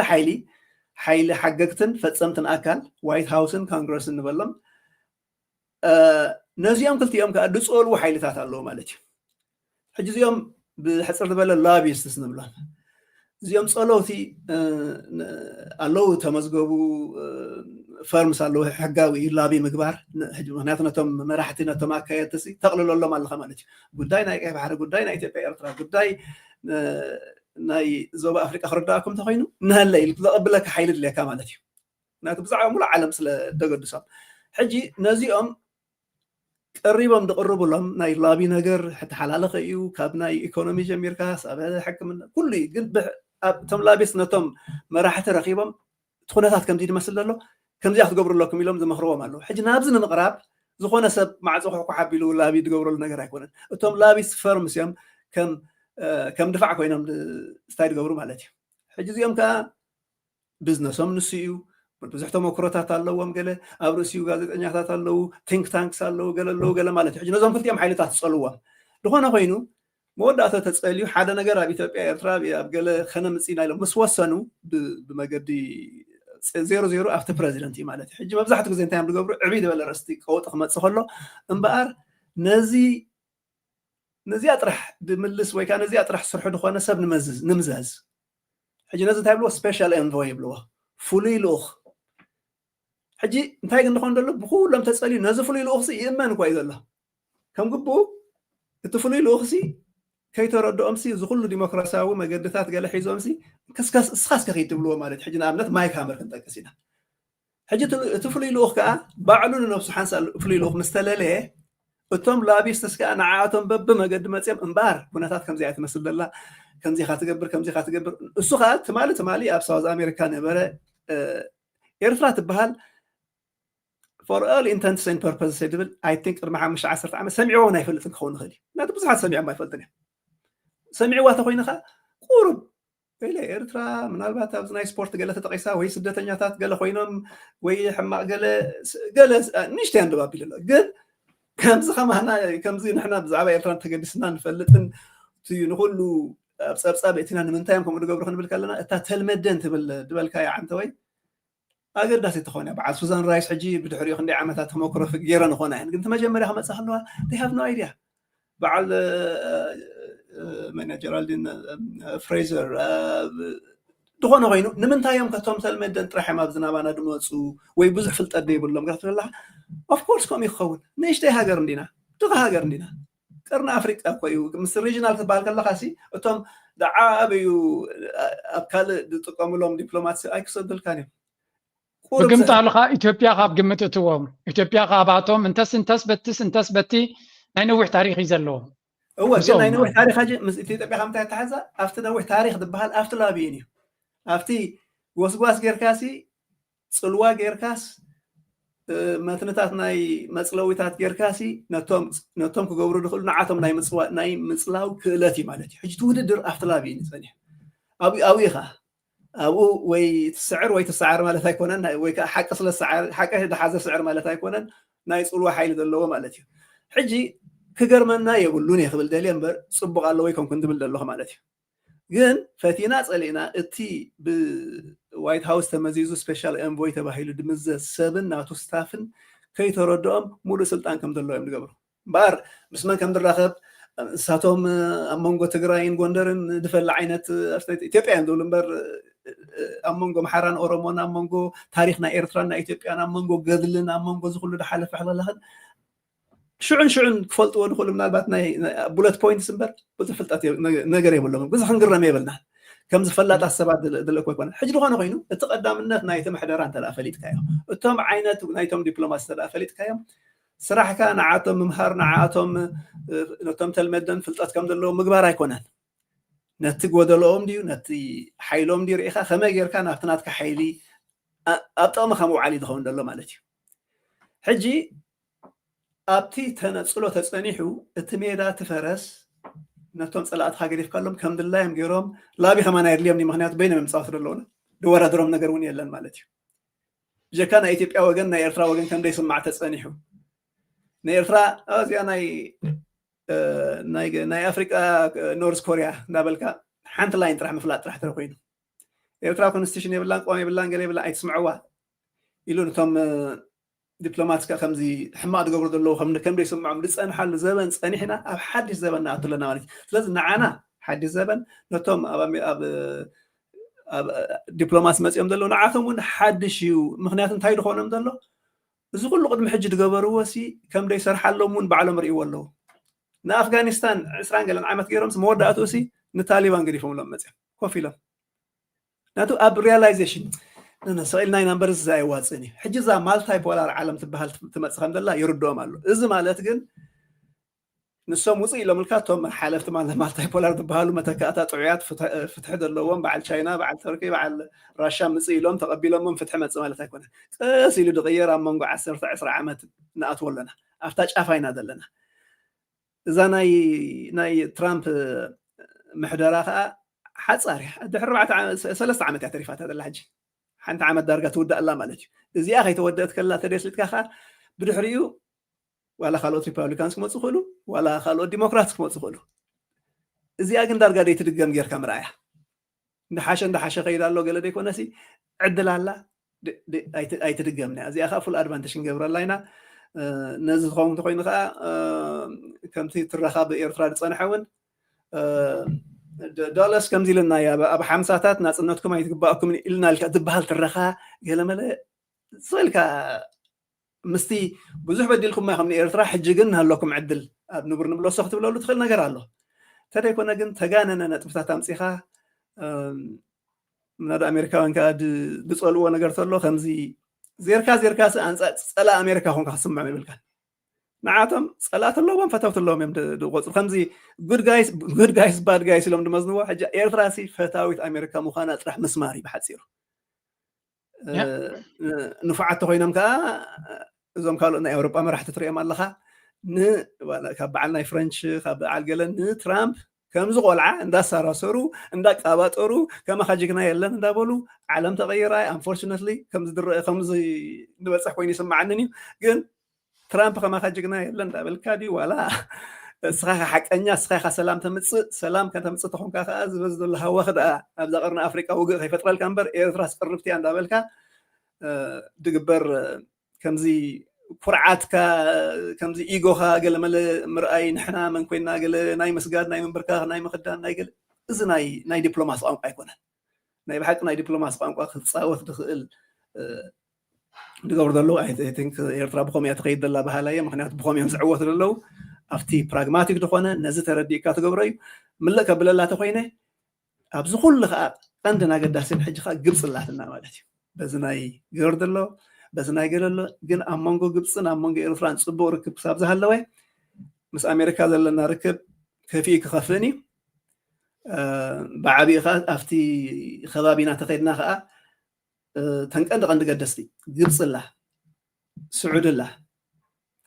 ኢትዮጵያ ኣላ እዘን ክልተ ሱዳን እውን ኣለዋ ብተዛማዲ ብዙሕ ፅልዋ ከይበልና ብኢልና ኬንያ ኣልና ሶማልያ ኣልና ዩኤኢ ኤሚሬት ኢልና ቀጠር ኢልና እዚአን ሕጂ ንዓና በዚ ናይ ኢትዮጵያ ድመፀ ጉዳይ ሲ ገሊኡ ንፅቡቕና ገሊኡ ንሕማቕና ሕለኽለኽ ዝበለ ነገር እዩ ኩለን ከዓ ነናተን ጥቕሚ ኣለወን እዚአን ኩለን ግን እንታይ ኣለወን ቀደም ቀጠር ኢልካ ዩኤኢ ኢልካ ስዑዲ ኢልካ ኢትዮጵያ ኢልካ ግብፂ ኢልካ ሱዳን ኢልካ ሶማልያ ኢልካ ጅቡቲ ኢልካ እንታይ ኣለወን ኢንካመን ኩለን ፅቡቕ ርክብ ምስ ኣሜሪካ ኣለወን ዳሰት ሕጂ ገሊአን ፈተውትካ ገሊአን ፀላትካን ሕልኽልኽ ዝበለ ነገር እዩ ኤርትራ ግን ካብዚ ተነፂላ ግዳይ ክትከውን የብላን ኣብዚ ማእከል ገየም ግን መፅያ ግን ከም ዝኾነት ሃገር እቲ ሃገራዊ ረብሓታ ኣቐዲማ ትፃወተሉ መገዲ ግን ኣሎን ፈረቓን ካብዚ ንላዕሊ ክንርኢ ተስፋ ገብር ምክንያቱ ምናዳ እቶም ኤርትራውያን ኣሜሪካውያን ኣብ ኣሜሪካ ንቕመሲ ሓቂ ትሕሽ ብጣዕሚ ልምትድ ዝኾነ ነገራት ይፀኒሑ ዳርጋ ነንሕድሕድና ከመይ ጌርና ኤርትራውነትና ንዕቅበሉ ነገር ብተዛማዲ ኣብ ሶሻል ሚድያ ገለ ቁርብ ዝረአ ነገራት ዳ እምበር ነዚ ድብለካ መረዳእታ ጌርካ ነቶም ብኮንግረስ ድዩ ብዋይት ሃውስ ድዩ ብካልእ ፅልዋታት ትገብረሉ ዓበይቲ መድረኻት ኣብቲ ዓበይቲ ደረጃታት እየ ዝብል ዘለኹ ናይ ኣብ ቲንክ ታንክስ ዘሎ ዩኒቨርሲታት ዘሎ ኣገዳስቲ ዓበይቲ ኢንተርናሽናል ሚድያ ዘሎ ዳርጋ የለና ክብል ኽእል ያ ኦኬ ናብትያ ካላርስ ኣብኣ ከለና ካብትያ ቦታትያ ከይወፃና ከለና መቸም ኣብዚ ዘለናዮ ዶናልድ ትራምፕ ከም ዝበልካዮ እዚኣ ክገብረልከ እዚኣ ክበከ እዚኣ እንተረኺብካየ ነዝን ብፍላይ ገለ ሃገራት ድማ ስእሊ ገይሮም ነዊሕ ስለዘየንብብ ንሱ ፓምፍለት ገይሮም ሕፅር ዝበለ ማለት እዩ ቡለት ፖይንትን ስእልን ገለን ጌርካ እዚኣ ናይ ኢንቨስትመንት ኦፖርቹኒቲ ኣለና ኢልካ እዩ ዶናልድ ትራምፕ ልክዕ ከምዚ ቆልዓ ተፃወት ዘለካ እዩ we have seen this many times every nation نابو مزيا جاكا تشاينا راشا كغرمكم بوتين كما عينت نسون إذن عدلات كبيرة اللي متيو لازم دونالد ترامب is a kind of leader like بخمي من قد كتربح النتخليو قال بقالا كميا انتهي أنا ربح سلازي لاني أفزبوت هذا الزمات زبل عينت approach زلو مراحيو جزي حماق بالتا يكونن إيرترا دما أبزي تحتي بابيل من دبز بحلالو أب جبتي بيزالو سلازي كاب جبتي سومالي لاند كتالي أتلمنهم زلا كتالي please come to us زدلو خموك نباكم نخلينا you are welcome whatever you want to get it قالنا كم زلنا ندادل لنا rare earth قالنا قال ملاي بولو بدي انت حرقيتك أبي أحمد I'm pretty sure ولا أفغانستان كيدنا كنواقع لكم نخلينا كبلهم كم زغل قد أبتر يلن كاب بعلو زبولو سلوزخوني إيرترا دما بزو opportunity لون أبنت أبي تاي تقيس كاتس أني كامس لكا زي there was this picture of زي حنتسل الله مغريكا دهلاك كبير اندي كر دليت أني زي أنا رادحان أنت مسيحتنا كريكا دحان أبدا هلاك ميستوسن زي ما يبتفلطت خوني خا قطر مسير ترى ترداديو بيز حزنيرو وطبعه بيز مالتيو so economic كمزي exclusive زخونا ناي resort بوتا كحزيلو أبدا هلاك بس منجست إيرترا تسمامعو نايتيس أنشأتن عمت ليز وسيدو very very high end أبتزل على ترزيز بس ناي hotels and بفلوي بكانت royal family plus very very wealthy people كما تزخلو resort نمسرح تباهلو ناي 100 مليونات project نيرو كندي قصات ناتو انتسريحو أبايتاون علو مس جزيجن مس منجس إيرترا سلازي تردادو قبل علي دما بتناي قطر مس سعودية يقوم سكالو زنبرة الله ينسسون سلا تغير أبتي إسلام أبتناي بس منجستي رجيم changing قالن كالون سلا ترغبة تعالي نيرو أبزو أنا كم نريز لنا قطر هذا very instrumental إنه دونالد ترامب ولا قالن كان بنا إسرائيل غير قرباي سلط أمن دا أبسبوغ يلون بر قطر أقداسيو سعودية أقداسيو جبتي أقداسيو إمارات دما أقداسيو يوم 4 يوم باتاتات أقدستيو ميلان لا جبتي أبغون نايزلو جبتي لك أكمتي أب كبابينا أبي أحمد منشي نايزي ركعتيو نابلة ناب دونالد ترامب زخصص الحيلي سلازي there's one line of communication لك أكمتي نحنا نبلو دلنا كوم عينت قنقع كزارب زغل مالتيو بوغن سوماليا تمساسالي سابق معامت أبي أحمد منش نايزي من رقاق ناي تهاجر ناي تكاباب مخانون بزي سفح ملكة كخصص أنيو مالتي بوغن جبتي نعم إثيوبيا قد كسايت غلني أغن أبسفل عليه مدرخ بتي عندرانا أبي أحمد أبكوننا زي كون أبزي كم راشا قوينو نكريميا خوكو عصر زي حسب زلوك حسب زي بولي بمبال تزاري بنيرو كله نريق لنا دبلوماتيكا لنا أبي كانت سلو زخل كونتات نتحدلو سلازي بعين بوليتيكا سلام رقعتنا يقرن أفريقيا بأبي يزربش زلو يلكا كتزارب أخول زخونة أبايتا نتبتات عليو إيرترا زخونة يخون رقعتنا يتزوبات ربش كنزلا ملكتيلا بخالد ما بزيد هلاك لنا which is extremely strategically important نتي ناي بحري من قصاصات نكنترول نوار كالاي دما اتي ودب عصب يغون ابتي بابيل من دبت تصقعي وزلو سلازي إيرترا مس جبتك ودادر زغل ودب عصب علو علنا مالتيو سلازي whatever جبتك تقبرت تغل إيرترا بقليلو كتقبرت تخليو أبزي قد ميتاريا كانير اتي ناي مصعببو ناي جبتك تريا خلغا أب عصب كوينكا whatever جبتك كتبكا تغل استراتيجيكا وقداسنت عصب كبكا يغليو but on top of that إيرترا دهلاك كألو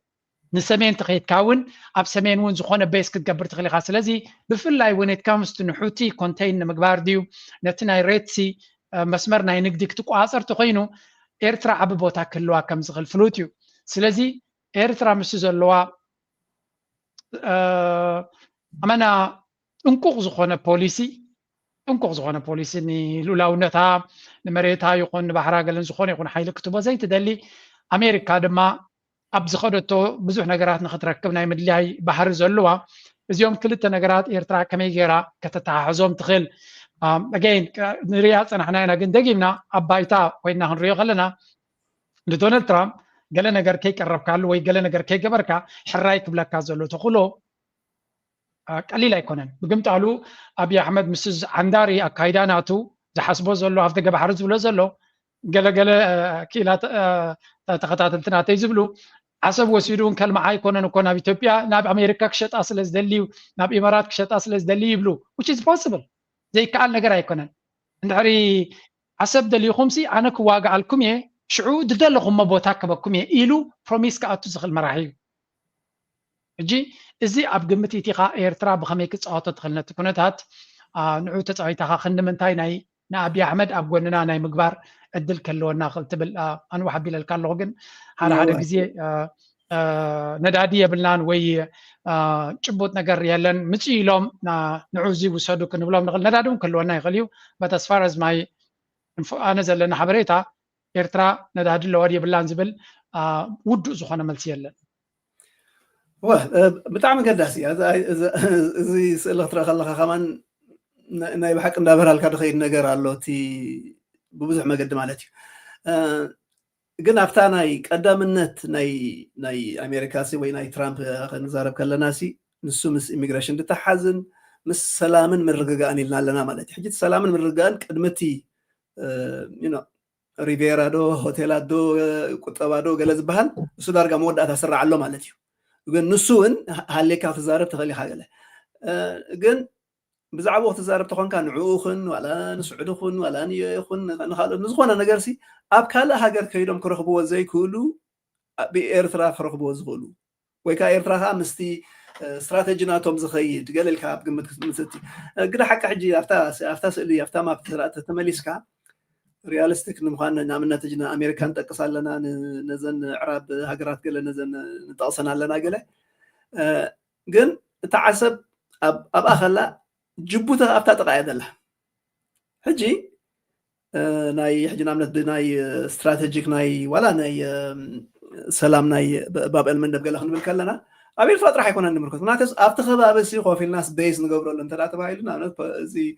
ካምፕ ሉሚኔር ዝብልዎ ናይ ኣሜሪካ ኣብ ጅቡቲ ኣሎ ነዚ ኩሉ ማእከላይ ምብራቅ ንኩሉ ተንቀሳቀስ ክንደይ ዳርጋ 20 ገለን ዓመት ገይሮም ኣለዎ ኮፍ ኢሎም ካብ 9 ሰዓታት ድም ጀሚሮም ኣለዎም ቤዝ ማለት ሕጂ ከምዚ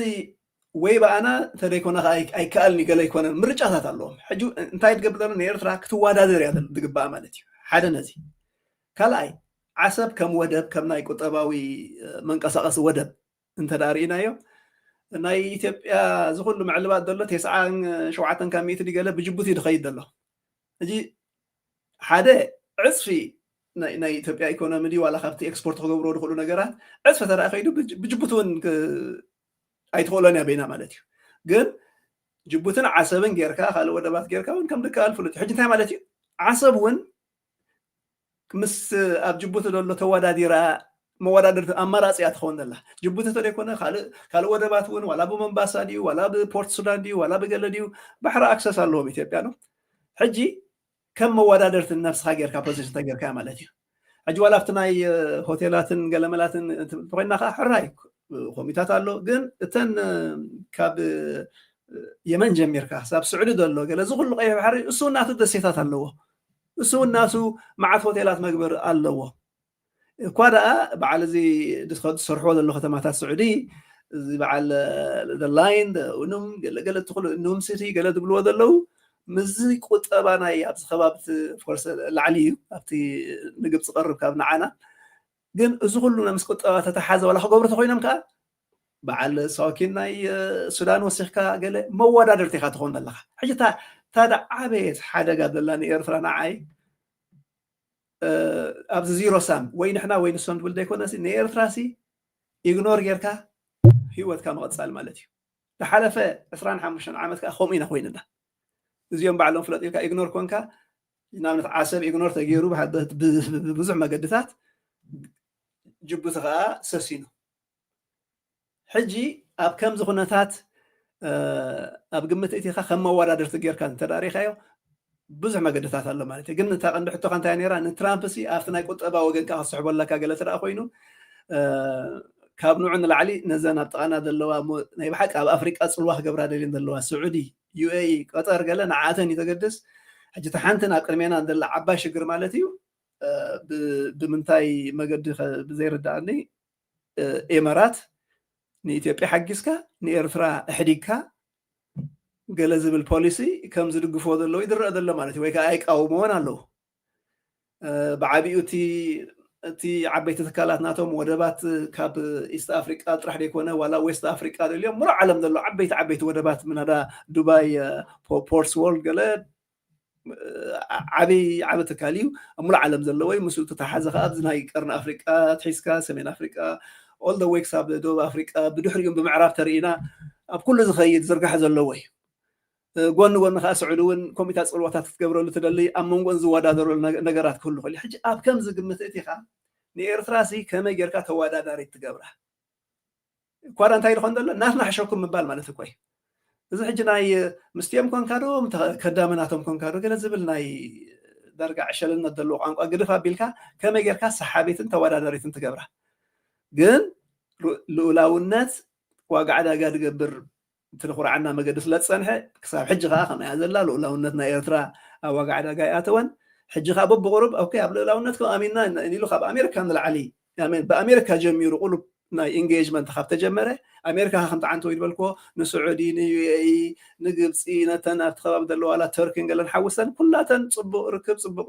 ዘለዎ ሃገር እዩ ማለት እዩ ሕጂ ፅልዋ ናይ ኣሜሪካ ምስ ዩሮፕያን ዩኒዮን ከዓ ውስኽ ተዳኣቢሎምሉ ሓይሊ ማለት እዩ ነዚአን ሃገራሲ ንኤርትራ ኣብ ክንዲ ንነፅላ ወይ ከዓ ምስ ፀላእታ ኮይና ናትና ንሕድጋ ምባልሲ ንተሓባበራላ ዝብል ፖሊስታት ክመፅእ ተስፋ ገብር ግን እንታይ ድብል ዘለኹ ከም መወዳደርቲ ጌርካ ክትሪኣ ከለካ ማለት እዩ እታ ትኸፈት ትኸውን ማዕፆኻን ፍንስትራኻን ሽጉጥ ኣቢልካ እሳቶም ከዓ ክላ ባዕልኹም ፍለጥ ኢሎም ኣብታ ተነፅሎ የእትውኻ እታ ድኸፈት ንሳ እያ ዘላ ኣብዛ ሰዓት እዚኣ ሕጂ ካብዚኣ እንተደኣ ወፂና ኣማራፅታት ክህሉ እዩ በብቁሩብ ከዓ ንሕና ደይ ንፈልጦ ማዕድናት ናይ ኤርትራ እውን ህሉ ካብ ትሬር እርስ ድዩ ካብቲ ገለ ድዩ እዚ ናይ ፀዓት ናይ ኦይል ገለ እኳ እንታይ ሞ ዋላ ተረኸብካ ልዕሊ እቶም ጎረባብትኻ ዘለዉ ልዕሊ በዓል ስዑዲ ልዕሊ በዓል ገለ ክኸውን ስለ ደይክእል ግዜ እውን ወስድ እዩ ከተማዕብሎን ገለን ድሓን ንሱስ ዳውን ደ ሮድ ይፍጠረልና ግን እዚ ዋላ በዓል ፖታሽ ድዩ ጎልድ ድዩ ዝፍሉጥ ስሉጥ ድግበር ተፈሊጡ ደሎ ብኤርትራ ሞ ድብርበር ዘሎ ንሱ ቢልዮናት ይዋጉ ፅቡቅ ጌርካ ምናዳ ትዕደና ኣብ ክንዲ ሓመድ ጥራሕ ኤክስፖርት ምግባር ኣብቲ ውሽጢ ሃገር ናይ ዕደና ትካላትን ገለን ዝፃረየሉን ፖታሽ ድፈርየሉን መገድን እንተደኣ መፅዩ ንእሽተይ ስለ ዝኾነት ሃገርና መዓት ነገር ኣሎ ግን ኣብ ቀዳምነት ምስራዕ ዘላ ሕጂ ኣብዛ ኣገዳሲት ዘላ ከመይ ጌርካ ኤርትራሲ ተረጋገት ሃገር እያ ሰላማዊት ሃገር እያ ምትሕብባር እያ ትደሊ ፀላእ የብላን ዘይሸራዊት እያ እቶም ህከት ዝገብሩ ደልዩ ኩሉ ግዜ ብኢትዮጵያ ድመፀ ናብ ኤርትራ ንምግባእ ድመፀ ዓላማ ኢልካስ ንዓለም ምእማን እያ ኣብዛ ቅድሜና ዘላ ማለት እዩ እዛ ንዛረበላ ዘለና ተበግሶ ከዓ ነዚ ናይ ብሓቂ ዝላ ጌራላ ናብዚ ወገን እዚ እታ ንኢትዮጵያ ድደልይዋ እንተደኣ ደሊኻ ዋላ ቀደም ድመፀ ስልጣን ኣብ ኢትዮጵያ ኤርትራ ካብ ዓለም ክትነፀል እዮም ደልይዋ ነይሮም ኩሉ ግዜ ሕጂ እውን እታ ውድድር ከማይ ክትከውን ሕጂ እውን እዛ ተጀሚራ ዘላ ከምቲ ብተኽ ክገብርዋ ንሳቶም እውን ኢዶም እግሮም ኣይክሕዙን እዮም ብድገበሩ ገይሮም እዛ ተጀሚራ ዘላ ከም ትቋረፅ ክገብሩ ክፍትኑ እዮም ማለት ስለዚ ንኤርትራ ካብቲ ተነፅሎ ደውፃ ነገራት ምግባር እየ ድብል ዘለኹ ኣብኣ ከለኻ ግን ዳኒ ሓደ ግዜ እቲ ነገራት ኤርትራ ብዙሕ ነገር ንደሊ ወይ እውን ክንኮነ ንደሊ ኣሎ ኤርትራ ድማ ኣብቲ ዝዓበየ ብድሆ እያ ዘላ ብቁጠባ ክንሪኦ ከለና ካብ ሓደ ኣዝዩ ሓያል ተፃብኦን ብድሆን ወፂያ ናብ ሓደ ርጉእ ቁጠባዊ ግስጋሴ ክትኣትያ ትደሊ ዘላ ሃውኤቨር እዚ እናኾነ ከሎ ሓደ ሰብ ኣብ ከቢድ ብድሆ እንተሎ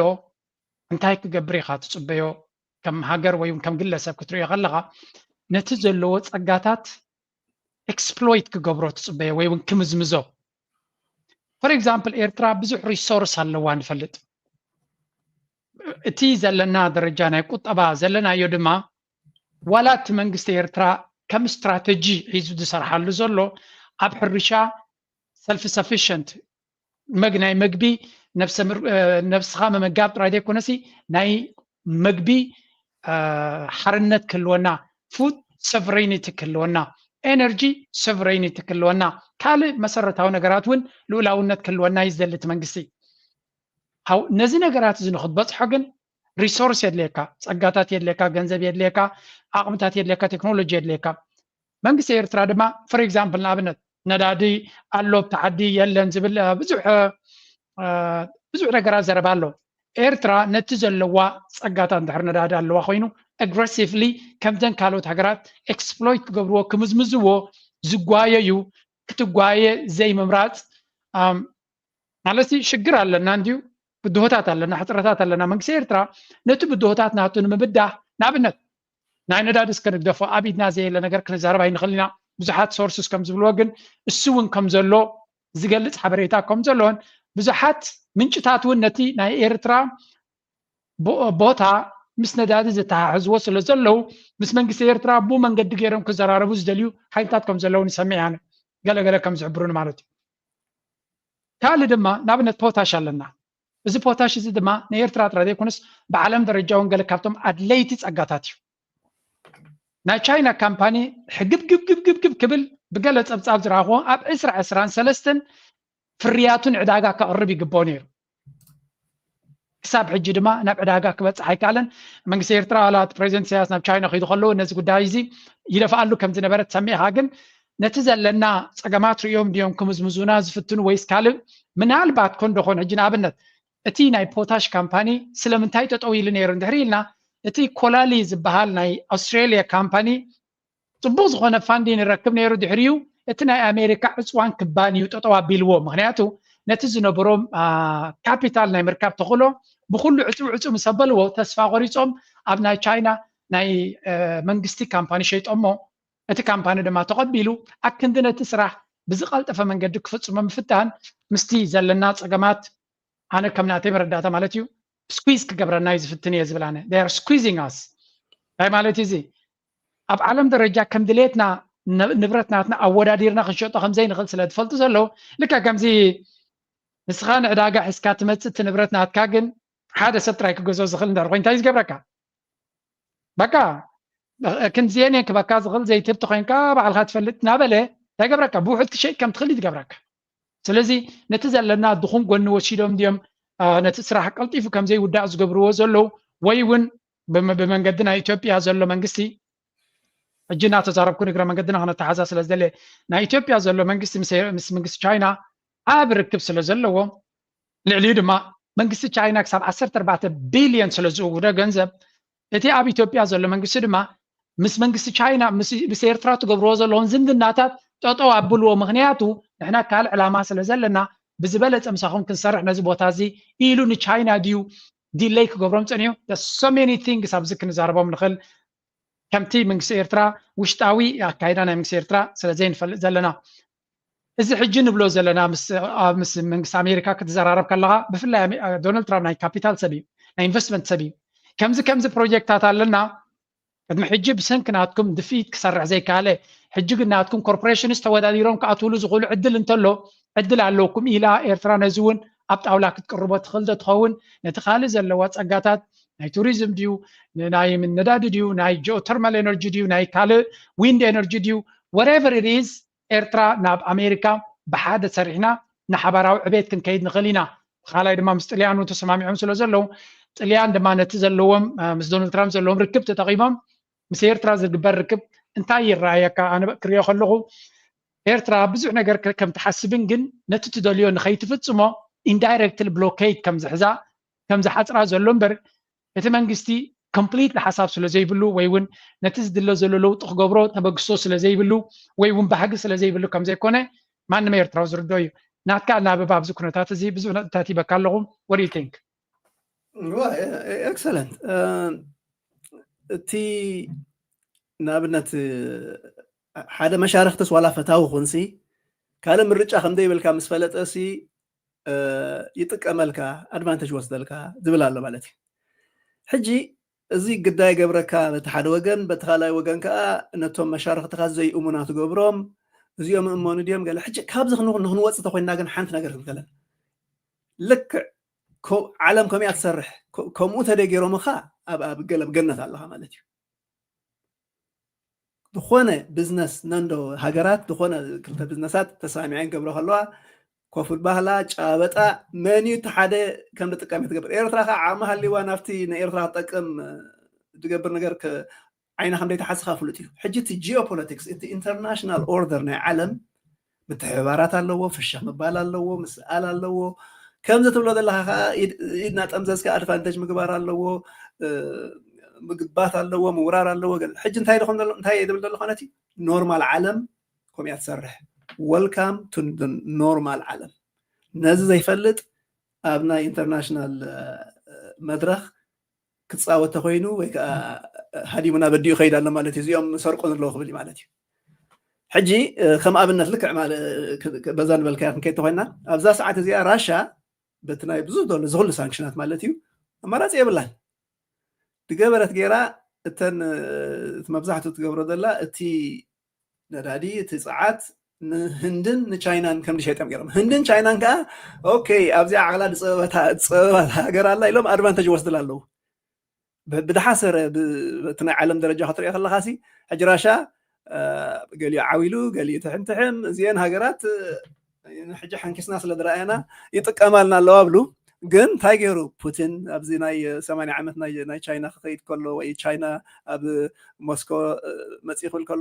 መፅኦም ብሓንሳብ ኮይኖም በቃ ዊ ኣር ፓርትነርስ እዮም ዴር ቴክን ኣድቫንቴጅ ኦፍ ኢች ኣዘር ከምኡ ዓለም ዳስት ከምኡ ኢኻ ትገብር ማለት እዩ ግን ዋላ ሕማቕ ሰብሲ ዋላ ተመን ሒዙ ነድዩ ገለ ንገፁ ዳኣቱ እንዲ ዝበሃል ሕጂ ኩሉ ሰብ ከምኡ ገብር እዩ ኩለን ነንሃገረን ድሕሸ ንገብራ ኣይና ንብል ዘለና ብሓፂር ማለት እዩ ሕጂ እዚ ንሕምቶ ድሕቶ ዝላ እንታይ ከዛርበና ይግብኦን ምሽ አንፎርቹነትሊ ከዛርበና እንታይ ማለት እዩ እዚ ከምዚ ዕቁብ ናይ ኣዴታትና ዓይነት ጌርካ ርክብ ምርኣይ እሞ ረእይዋ ዛርግምቲ ኣሜሪካ ረእይዋ ዛርግምቲ ቻይና ረእይዋ ዛርግምቲ ትማል ምሳና ነበረት ሕጂ ምስ ኣብይ ፍሽኽ ትብላላ ፑቲን ገለ እንዳበልካ ዝግበር ዓለም ኣይኮነን ኢንፋክት ኖርማል ዓለም ከምዛ ዘለና እያ ከምኡ ዘይትሰርሕት ዓለም የላን ኣይነበረትን ኣይክትህሉን ኢኻ ማለት እዩ ሕጂ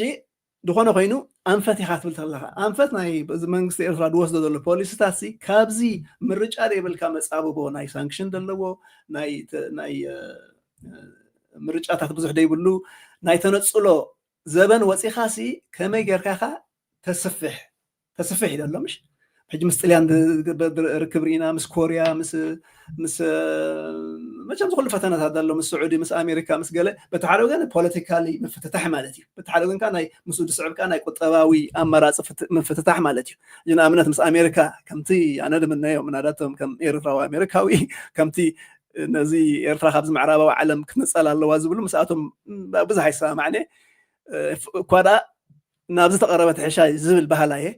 ድኾነ ኮይኑ እሱ ሰሊጡ ብዙሓት ካልእ ዕድላት መፅኡ ክገብሩ ከለዉ ሕጂ ጥር ኢሎም እንታይ ድል በቃ እዚኦም በዝበዝቲ ካፒታሊዝም ገለ እዚ ናይ ኢምፔሪያሊዝም ካፒታሊዝም ነዚ ዓለምና ደካትዓ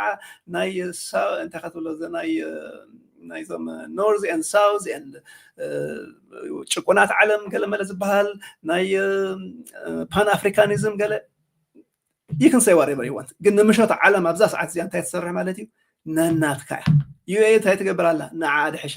ናት ንኢትዮጵያ ድሕሻ ኢትዮጵያ እንታይ ትገብር ኣላ ንዩኤ ድሕሻ ኖ ንኢትዮጵያ ድሕሻ እያ ትገብር ጅቡቲ ንጅቡቲ ድሕሻ እያ ትገብር ኤርትራ ድሕሻ ትገብር ኣብ ትኸደሉ ዘለና ኢና ዘለና ሕጂ በዚ ድበልካዮ ምናልባት ናይ ካናዳ ካምፓኒት ነይሮም ሕጂ ንኣብነት ናብቲ ናይ ወርቂ ገለ ካብኣቶም እዚኦም ኣንፃር ጥቕምና ከዘለዉ ተባሂሉ ናብ ቻይናን ገለን ከም ዝግበር ተገይሩ ድሕሪ ሕጂ እውን ናይ ቻይና እውን ድሓሸ ክኸውን ንኽእል ነገር ነይሩ እዚ ዝበልካዮ ከዓ ኣድቂ ቀቢለ ስለ ዘይፈልጦ እዚ ገይሮም እዚ ኣድቫንቴጅ ወሲዶም ልና ክብል ኣይክእልኒ ስለዘይፈለጥኮ እምበር ግን ኣይገርመንን ማለት እዩ ግን ዕዳጋኻ ከተስፍሕ ከለካ እዕሩትካ ከተስፍሕ ከለካ ከምኡ ኢሉ ክኸውን ዘሎ ሕጂ ንኣብነት ኣብ መንጎ ግብፅን ኣሜሪካን ብዙሕ ጥቡቕ ዝበለ ርክብ እዩ ዘሎ ብሕልፊ ኣብቲ ናይ ሚሊታሪ ሕጂ ዳርጋ ሚእቲ ካብ ሚእቲ ኣፅዋር ናይ ግብፅሲ ካብ ኣሜሪካ ይድመፅእ ግን እዚ ዘሎ ፕሬዚደንት ሲሲ በብቁሩብ ኣብ ሓደ ተመርኩስና ኣብ ሓንቲ ሃገር ተመርኩስና ንሓዋር እውን ኣይዋፃእና እንዳበለ ናብ ናይ ቻይና ካምፓኒታት ዲቨርሲፋይ እንዳገብር ካለ ሕጂታ ኩሉ ነገር ካብ ሓደ እንቋቑሖ ይተቐመጥ ኣብ ሓደ ሰኪዐት ኣይተቐመጦን ኩሉ እንቋቑሖ እንትበሃል ኣብ ሓደ ዘንቢላይ ተቐምጦ ከም ዝበሃል ኩላተን ከምኡ ሃገራት ገብራ ንቡርዩ ቀደም ኣብቲ ነበረ ወይ ምሳና ይኹም ወይ ፀላእትና ይኹም ዝበሃለሉ ነገር የባእሰካይ ነይሩ ምስ ብዙሓት ሃገራት ምስቲ ፀኒሕካ ናትካ ገለ ሰብ ትገበርካ ሕጂ እዚ ምግባር ግን ኖርማል እዩ ዝኸውን ዘሎ ምሳና ፀኒሕኩም ኣንፃርና ከይድኩም ገለ ዝበሃል ምናልባት ንበዓል ታይዋን ደሎ እዘን ተኣፋፊ በዓል ዩክሬን ገለ ምናልባት ንዓተን ብዙሕ ዝፀልዎን ነገር ህሉ ከም በዓል ኤርትራ ግን ብኩሉ ተዓፃፀፍነት ከሪያ ዋላ ሓንቲ ንቡሪ ማለት እዩ ዝኾነ ኮይኑ እቲ ዝርከቡ ናይ ኤርትራ እኹልን ፈረቓኒ ንዓና ከምተን ጎረባብትና ኣማኢት ሚልዮን ህዝቢ ዘለና ኣይኮናን እኹልን ውሕድን ዋላ ይኹን ዳ እምበር እዚ ናይ በትፍሉጥ እንተደኣ ኸይድናዮ ነዳዲ ከለዋ ከምዚ ክትገብር ትኽእል ነይራ ከተውፅኦ ትኽእል ነይራ ገለ ዝበሃል ኣነ ስለዘይ ንፈልጦ ጭቡጥ ስለደይኮነ ካብኡ ገዲፍና ኣብቲ ፍሉጥ ኣብቲ ዝወፅእ ዘሎ እንተደኣ ዝተብሂልና ወርቂ ኣሎ ኮፐር ኣሎ ዚንክ ኣሎ ፖታሽ ኣሎ ካብቲ ዓበይቲ እዚ ናይ ማርሞ ዝገለ እዚ ሕጂ እዚ ኩሉ እተን ዝርከበንሲ ብግቡእ ተጠቂምካሉስ እኹል እተን መሻርክትካ ከዓ ኣድቫንቴጅ ከም ደይወስዳልካ ጌርካ ክትሓዝ ኣለዎ ድበሃል ተኮይኑ እቲ ኣቲቱድ ዘሎ ክሳብ ሕጂ ኣነ ካብ ቁርበት ተድረኣኹ ኣብቲ ዓዶም ክዛረብ ስለ ዝደሊ ኤርትራሲ ምስ ካልኦት ሃገራት ኣዋዳ ጌርካ እቲ ፐርሰንቴጅ ትረኽቦ ዘላ በቲ ፍሉጥ በቲ ኣብ ፅሑፍ ኣብ ፕረስ ሪሊዝ ናይተን መሻርክቲ ገለ ንሪኦ እምበር ኦፊሻል ብዙሕ ብመንግስቲ ኤርትራ ድወፅእ የለን ክትሪኦ ከለካ እቲ ብተኻእላ መጠን ኤርትራሲ ኣድቫንቴጅ ውሰደላ ኣሎ ክበሃል ኣይክእልኒ እቲ ሓንቲ ደሎ ፀገም ግን ብጃምላ ትሰዶ ትኾንካ እቲ ወርቅኻ እቲ ገለ እቲ ከይተፃረየን ገለ እንተኮይኑ እቲ ከይተሰንዐ ማለት እዩ ኣብ ማኒፋክቸር እንዲ ከይፀረየን ገለ እቲ ቫልዩ ኣደድ ዝበሃል እቲ ክብሪ ወሲሕካ ትገብሮ ነገራት ዓቕሚ ከይክህልወካ ከሎ ክሳብ እቲ ዓቕምካ ድህልወካ ኣድቫንቴጅ ክውሰድ ይኽእል ምክንያቱ ናይ ኣፍሪቃ ፀገም እዩ ሪሶርስ ኣለካ ግን ኤክስፖርት መግበሪ ኣድቫንቴጅ መውሰዲ ስለደየለ ማለት እዩ ሕጂ ኣብ ከምኡ ክመሓየሽ ዝግብኦ ነገራት ይህሉ እዩ ኣብዛ ሰዓት እዚኣ ግን በተን ደለዋ ወርቅን ፖታሽን እኒኦም ብዙሕ ዝዛረበለን ዘሎ ብዛ ሰዓት እያ እዚአን ከዓ ኣብ ወደብ ባፅዕሲ ኣብ 10 ደቂቃ ሓንሳእ ክራገፋ የርእየን ብቐፃሊ ብዘይ ዕረፍቲ ኣብቲ ኤፊሽንሲ ኣሰራርሓ ማለት እዩ ብዝገርም ዓይነት ኣሰራርሓ ከማነ ንፋት ጥልቕ ኢለ ክገብረሉ እየ ፕሮግራም ሕጂ ኣብቲ በታ ዝርከባ ማክሲማም ኣሎ ግን ካብዚ ንላዕሊ ክትገብር ምእንቲ ትኽእል ኤርትራ ሓደ እቲ ዝግበር ዘሎ ዲፕሎማቲክ ፍንሕንሕ ክህሉ ኣለዎ እንደን እቲ ኤፍዲኣይ ዝበሃል ፎሬን ዳይሬክት ኢንቨስትመንት ክበሃል ከሎ ብደገ ድመፅእ ካፒታል ኣድልየካ ማለት እዩ ሕጂ ንዕኡ ካብ ህዝባ ድመፅእ ድዩ ካብ ካልኦት ካምፓኒታት ድመፅእ ድዩ ካብ ካልኦት ሃገራት ድመፅእ ከዓ ከቕልሎ እዩ ሶ እቲ ኣንፈት ፅቡቕ ኣሎ ካብቲ ነበርናዮ ሕጂ ሓይሽ እቲ ዳይሬክሽን ከዓ ናብዚ ዝኸይድ ዘሎ ዳኒ ኣብቲ ናይ ቁጠባና ኣብቲ ናይ ቁጠባ ዝምልከት ፅንሕ ኢልና ክንዘራረብ ደልየ ኣለኹ ኣናዘር ቶፒክ ኣብዚ ክሪዮ ደልየ ዘለኹ እዚ ኣብ መንጎ ናይ ጂኦፖለቲካ ምንቅስቃስ እናብባ ንሕና ንገብሮ ወይ ንሕና ንኸዶ ምርጫ ጥራይ ዘይኮነ ካልኦት ሃገራት እንታይ ዓይነት ምርጫ እንታይ ዓይነት ሕርያ እንታይ ዓይነት ስትራቴጂ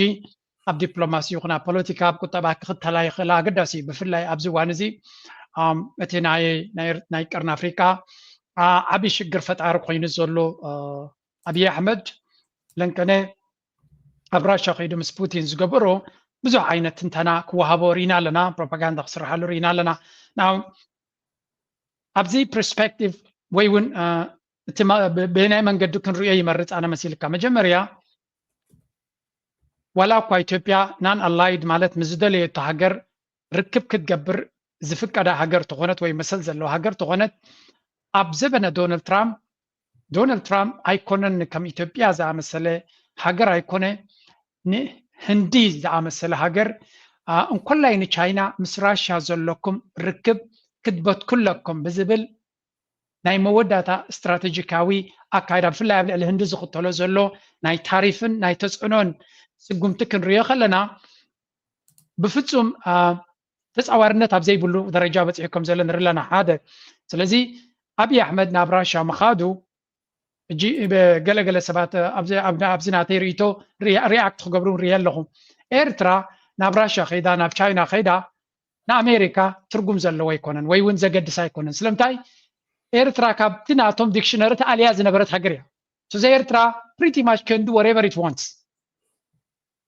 ኖርስ ኮርያ እንድሕር ኢልካዮም ስለምንታይ ናበይ ከይዶም ኢልካ ብኤርትራ ኣይትጭነቕን ኢኻ كمصخا خاتصعر زلكا امبر ناب زخد انت خيدو ايرترايس دليت زغبر منغسي الكا وسين كالو كيخا ኢትዮጵያ ግን ኢንተንሲቭሊ ብአይኤምኤፍን ብወርልድ ባንክን ኣብ ናይ ኢንፍሊጅን ስርዓታት እዩ ንሳቶም ብዝገበርዎ ፕሮግራም ጥራይ ዝንቀሳቀስ ዘሎ መንግስቲ ዘለዎ ሃገር ሓንቲ ፔይመንት ስኬጁል ካብቲ ናይ አይኤምኤፍ ወይ ወርልድ ባንክ ጠጠው እንድሕሪ ኢሉ መንግስቲናት ኮላፕስ ክገብር ከም ዝኽእል ኣብ ዘለንቀነ ወርልድ ባንክ ኣውፅኢዎ ዝነበረ ሪፖርት እዩ ስለዚ ኣብ ከምዚ ደረጃ እናሃለወ ናብ ራሻ ክኸይድ ከሎ ናብ ብሪክስ ገፁ ክኸይድ ከሎ they are not happy about it ስለዚ እዚ ነገር እዚ ተሓጒሶም ክሪእዎ ይክእሉን እዮም ብርግፅ ረብሓ ስለ ዘለዎም ኣማራፂ ኣብ ልዕሊኡ ክሪኡ ስለዘይከኣል ኣብ ኢትዮጵያ ሰፖርት ዝብዎ ዘለዎ ይመስል ኣብይ ኣሕመድ ግን ናብ ራሻ ከይዱ ዝገብሮ ዘሎ ብዙሓት ሰባት ታይሎም ነቲ ኤርትራ ትገብሮ ዝነበረት ንምፍራስ ወይ እውን ገለ እዩ ኣነ ክሪኦ ከለኹ ግን ኣብዚ ቻነለይ ከም ዝበልክዎ እውን ኣብይ ኣሕመድ ናብ ራሻ ገፁ ዝኸይድ ዘሎ ናብ ካልኦት ሃገራት ናብ ብሪክስ ሞር ዕምቆት ዝገብር ዘሎ ንኤርትራ استراتيجي ناتا مس چاينا راشان زلوا تراي غديفاتي مس معراب عالم نخدغبرو تخيل تبغسوتات ون دفيتي زخون ويون بمعراباير عالم مور كم ليفرج كوست دواخوليم ناب كفرار هو تخينو نحنا خا مس ايرترا نسرح لنا كبلو وصل زخولو ناب كفرو هلو زخولو ايرترا صبو زخونه عدل كتفطر سلا تغل اذا اب زغبرو زلوسي انا دغاغي ميزبلو اب كمسغن زلو سبيه بحالا يعني بكز نتا ايرترا كتغبرو تخيلسي بايتاي زنصفلنا زلو نامريكا مسانا نختصرح almost is giving them a reason معناته دونالد ترامب زصمم ነገር ኣይኮነን ናብ ንቻይና ዝሕይል ንራሽያ ዝሕይል ክትገብር ከለኻ ዝሕጉሳ ኣይኮነን ኣብ ዝዋን እዚ ኮንቴይን ክገብሮም ይደልሎ ጠጠው ከብሎም ይደልሎ ፅልዋናቶም ክሕፅሮም ንናይ ኬንያ ንዊልያም ሩቶ መጠንቀቕታ ይበሞ ምስ ቻይና ትገብሮ ዘለኻ ዝምድን ካሉ ትብሳና ዘለካ ፓርትነርሺፕ ሪቪው ክንገብሮ ኢና ኢሎም ተስዓ መዓልቲ ይበሎ ني كينيا زاكل كندزي كفرارو زخالو ني ابي احمد مست كله زي تامامنهم زلو بخمي كصلوا يخل تبل نسخانات كان ابا سلازي ازي ابي احمد زغبرو زلو اكچلي ني ايرترا نصبق نغارا نافت دبلوماسياو كنتات كتكدو تخل كحجزا زخل الى يزغمغم صحاب بخمي تري ينزي وحجي ابز قندي اقداس تصابو ابز كله ناي جيوبوليتكس ناي عالم كنزارب كلنا انا اثيوبيا تقدس اجي نيتيوبيا ادفانتج يبون عنا اب نيتيوبيا دحجزنا عنا زغودخ مصخلخا بحق شعي تزاربك مالتي نخلتي خطقمت خوينا كمان بزح اي تستايت خونها ግን ኣብዛ ሰዓት እዚኣ ኣግህዳ ቢሉ ናይ ወራር መልክዓ ሒዝዎ ዘሎ ከም ተጻባይት ጥራሕ ከም ጸላይት ኮይናትሉ ዘላ ኢትዮጵያ ኣሜሪካ ከዓ ቁርብ ሽሕክር ዝበለ ቁርብ ይምበር ክሳብ ክንዲ ተኸማን እኮ ኣይኮነን ግን ኣብ ድሻሕከረሉ እዋን ርክብ ናይ ክልቲኦም ከላሲ እንታይ ኣድቫንቴጅ ክትወስድ ክንብል ከለና ኣብ ምንታይ እየን ዘለዋ ተን መጥወይስ ኣብ ምንታይ እየን ዘለዋ ሕጂ ብዙሕ እዚ ናይ ወርልድ ባንክ ኣይኤምኤፍ ብዙሕ ሰብ ይዝረበሉ ገለ ግን ምግና ተሓወሰ እንታይ ማለት እየ ሓደ ዋላ እንተሎ ፀገማት ናይ ቁጠባ ናይ ኢንፍሌሽን ናይ ሪሶርስ ናይ ገለ ከምዚ ድሓን ዋላ ምእንቲ ክቐለልናስ ከምዚ ክሬዲት ካርድ ንሕሰቦ ገለ እጅ ዳንኤል ናይ ክሬዲት ካርድ ፀገም ኣለዎ እንተዳ ኢልካ ንድሓን ነቶም ክሬዲት ካርድ ዝህቡኒ ሓሊፍካ ካንስል ግበርዎ ክትብል ዓቕሚ ተደይብልካ ብማዕደ ጥራሕ ኮንካ ክትዛረብ ማለት እዩ ኣብ ታሪክ ናይ ኢትዮጵያኹን ናይ ወርልድ ባንክኹን ናይ ኣይኤምኤፍኹን ኣምፃ ኣቢሎም ሚእቲ ካብ ሚእቲ ንኢትዮጵያ ፅባሕ ንጎ ኣንፕላግ ገይሮም ባዕሊ ክፍለጢ ዋላ ተርኩምሽ ትበሊ ድብሉላ መገዲ ኣይክህሉን እዩ ኮይኑ እውን ኣይፈልጥን እዩ ኣብቲ መትዕፅፃፍ ኣብቲ ዋጋ ዕዳጋ ዝገብርሉ ናይ ኢንተርናሽናል ኢኮኖሚክስ ጋ ሕልኽልኽ ነገራት ስለ ዘለዎ ማለት እዩ ሕጂ ንሱ ዋይ ኢዝ ዳት ስለምንታይ ትብል እሱ ስለምንታይ ብሕፅር ዝበለ እንተኽረብሑ ኤግዛክትሊ ምክንያቱ እንተ መይታ ክኸስሩ እዮም ስለዚ ክንቀሳቀስዎ ኣለዎም ኣይግበርኒ ኢኻ እምበር ኢትዮጵያ ዓዲ ሚልዮናት ህዝቢ እያ ኖ ሊትራሊ ዕዳኣት ከፍለይ ትኽእል እንተ ደኣ ኮይና ወይ ከዓ ገንዘባን ገለን ክትንቀሳቀሰሉ ኮይና ኣፋወስ ትዕድጋ ኣይትኽእልንያ ማለት እዩ ምግቢ ትዕድጋ ኣይትኽእልንያ ማለት እዩ ዝኾነ ናይ ዋላ ንፀጥታ ዝኸውን ነገራት ኢምፖርት ብኩሉ ኮላፕስ ገበራ ኮላፕስ ዝኾነት ሃገር ከዓ ኣብ ቀውጢያት ሕጂ ልክ ከምዚ ብሰማይ ኮንካ ትድብድባ ዘለካ ድብዳብ ማለት እዩ ሕጂ እቲ ርክብ ከምዚ ደኣ ጌርናዮ ማለት እሱሲ تريسورس تلوهم دحركا بوطرح يكون انت خيد كمزي انفيجن يكون كابت حدا دلك مرجعات عاب نغراتي مالتي بعابي خا ابز حصير اوان بريكس دبال هاجرات اسفحن مسكدا ኢትዮጵያ ትሆን ካልኦትን አባላት ወይን ኮይነን ደልዋ እዚ ኸ ካፕተን ሓደሽተ አባላት ሓንቲ ኢትዮጵያ ሓንቲ ኸ ዩኤኢ ባንክታት ናይ ዩኤኢን ናይ ኢትዮጵያን ከኣ ነዚታት ነቲ ናይ ኢትዮጵያ ሽግር ንምቅላል ኢሎም ሳምዕሉ ነገራት ኣሎ ራሽያውን ከምኡት ከውን ትኽእል ኣብቲ ውሽጢ ብሪክስ ሶልቭ ክገብርዎ ድኽእሉ ነገራት ኣሎ ሕጂ ድኾነ ኮይኑ ኣብ ከምኡ ከምዚ ንነብስኻ ምትዕሻው እንዳሓወስካ ስለ ዝዝረብ መብዛሕቱ ንዑ ቁርብ ርግእ ኢልና ተዳሪእና ኣብታ ናይ ኣሜሪካ ንምፃእ ናይ ኣሜሪካ ታ ሳንክሽን ከምተን ምስታናትና ደርገ ባሓንሳ ተቋርና እየን ቅድሚ ወርሒ ገለቢሉ ኤክስፓየር ክገብር ነይርዎ ዓመት እዮም ድርእይዎ ንዑ ይቐፅል ኢሎሞ ማለት እዩ ሕጂ ኣብዛ ሰዓት እዚኣ ግን ኣሜሪካ ንኢትዮጵያ ሲ ኣብቲ ኢድ መጠምዘዝ ክኸውን ድኽእል ነገራት እንታይ ኣለዋ ክፍል ከለካ ግን ብዙሕ ነገራት ኣለዋ ማለት እዩ ሓደ ናይ ኢትዮጵያ ጂዲፒ 150 160 ቢልዮን እንዲኸውን ዝኩሉ ዓመታት ትኽኢሉና ጂዲፒ ላይክ ረድኤት ክበሃል ላይክ $1 ቢልዮን ድዩ $2 ቢልዮን ዳይረክትሊ እዮም ዓመት ዝህቦም ነይሮም ጀስት ጊፍት በሎ እዚ እዚ ሕጂ ድሕሪ ዝውግእ ገለ ናብ 200 ሚልዮን ገለ ዳርጋ ብ900 ገለ ወዲሉ ኣሎ እዚኣ ግን ሓንቲ እያ ኣብ ርእሲኡ እቲ ኣጎዋ ድበሃል ኣሎ እዚ ኣፍሪካን ግሮዝ ኤንድ ኦፖርቹኒቲ ኣክት ድበሃል ብሕፅር ዝበለ ቁሩብ ናይ ዲሞክራሲያዊ ምሕደራዶ ገለ በትናታቶም ቸክ ትገብርዎ ናይ ኣሜሪካ ናይ ኮንግረስ ብኡ እዚአን ደማልኣ ሃገራት እቲ ናብ ኣሜሪካ ዕዳጋ እትየን ዝሸጦ ኣቑሑት ብነፃ እዚ ታሪፍ ገለ ክብል ከሎ ናይ ትራምፕ ነተን ኣጎዋ ካንትሪ እንታይ ነይሩ ብዜሮ ከሚቲ ዋላ ሓንቲ ቀረፅ ከይከፈላሉ ኣብ ዕዳጋ ኣሜሪካ ሽየጥ ተባሂሉ ንኣፍሪቃን ብዙሓት ሃገራት ተዋብዕ ዕድል ነይሩ ሕጂ ንኢትዮጵያ ብሕልፊ ዝሓለፈ 25-27 ዓመት ካብቲ ዓበይቲ ነገራት ዝሓገዛ እዚ እዩ ማለት እዩ ምስኡ ድኸይድ ናይ ልምዲ ምልዋጥን ገለን ኣለዎ ድሓር ፕራክቲስ ትገብር ኢኻ ኣብ ኣሜሪካ ናይ ምሻጥ ክእለትካ እናማዕበለ ተረኣ ኮይዱ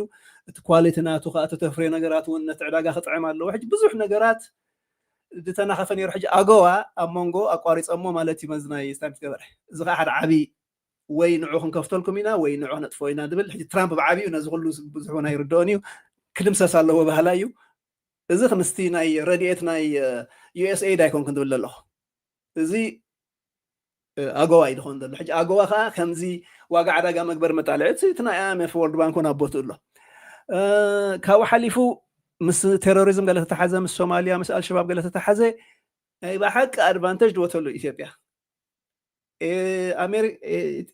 ኣሜሪካስ ንኢትዮጵያ ተጠቀመላ ኣለዋ እንዲ ድበሃል ኩሉ ግዜ ኢትዮጵያ ንኣሜሪካ ተጠቂማትላ ደይኮውን በቃ ንኣሜሪካ ከጥፍኡ ድመፁ አልሸባብ እዚ ምግናን ናይ ሪፖርት ናይ ሶማልያ ንሰምዖ ብመገዲ ኢትዮጵያ መፅዩ ንኣሜሪካውያን ዝንገሮም እዩ ከምቲ ድበልካ ዓንተ ወይ ከዓ እቶም ኣብቲ ሪጅን ድምዘዙ ሰባት እውን ብዙሕ ፍልጠታት ገለ እንደይብሎም ኣብቶም መራሕቲ ናይ ኢትዮጵያ ኣብቶም ገለ ድምርኮስ እዮም ብሕልፊ በዚ ድሕሪ 9/11 ነበረ ስታይ ከዓ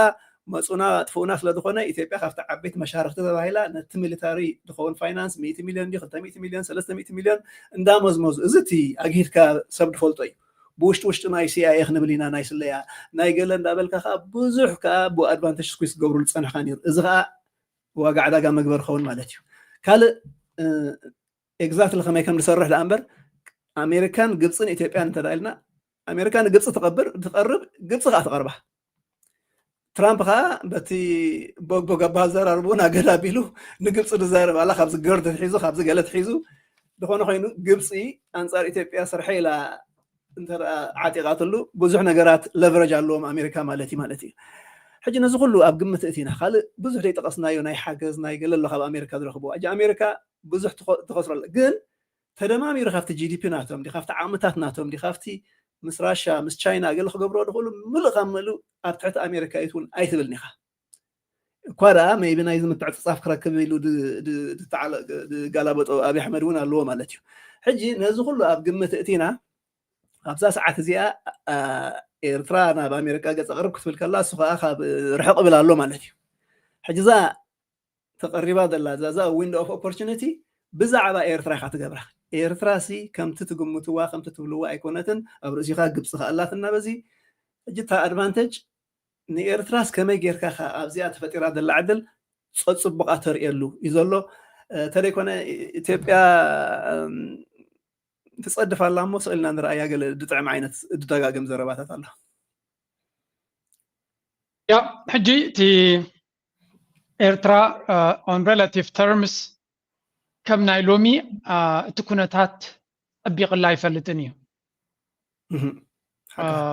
مالت حدا جزية كل نجارات نسخة بتدليو تراي كونن زخدل كنجارات مدرخ وك حق زكاك خلاله مدرخ حق زكاة نسخة دلونتن عقمن تلكا يقول إذا عبزين الردادة هنا جن بتحجاتي نازلنا بكل مدرخات نيرترا كحق زخل كعوت زخل ويون كتقما زخل مدرخ له نابنت إذا جبسي بستخالة متن قبل عليه أبي صعطنا خجبر يعتدل زلا ስለዚህ ናይ ግብጽ ፕሬሸር ኣሎ ግብጽ ድማ ንዶናልድ ትራምፕ ኣዝያ ኣገዳሲት ሃገር እያ ምክንያቱ ዶናልድ ትራምፕ ንእስራኤል ምስቲ ኩሉ ዓንዳራ ካይዳናቶም ሽፋን ክገብረሎም ይደሊ ስለ ዘሎ ብዝበዝሑ ሃገራት ናይ ዓለም ድማ ተፀላእነት ሓዲርዎ ስለ ዘሎ እስራኤል ዝበሃል ግብጽ ዝበሃል ናይ ግድን ካብቲ ናይ ኣሜሪካ ወገን ክትወፅእ ዘይብላ እያ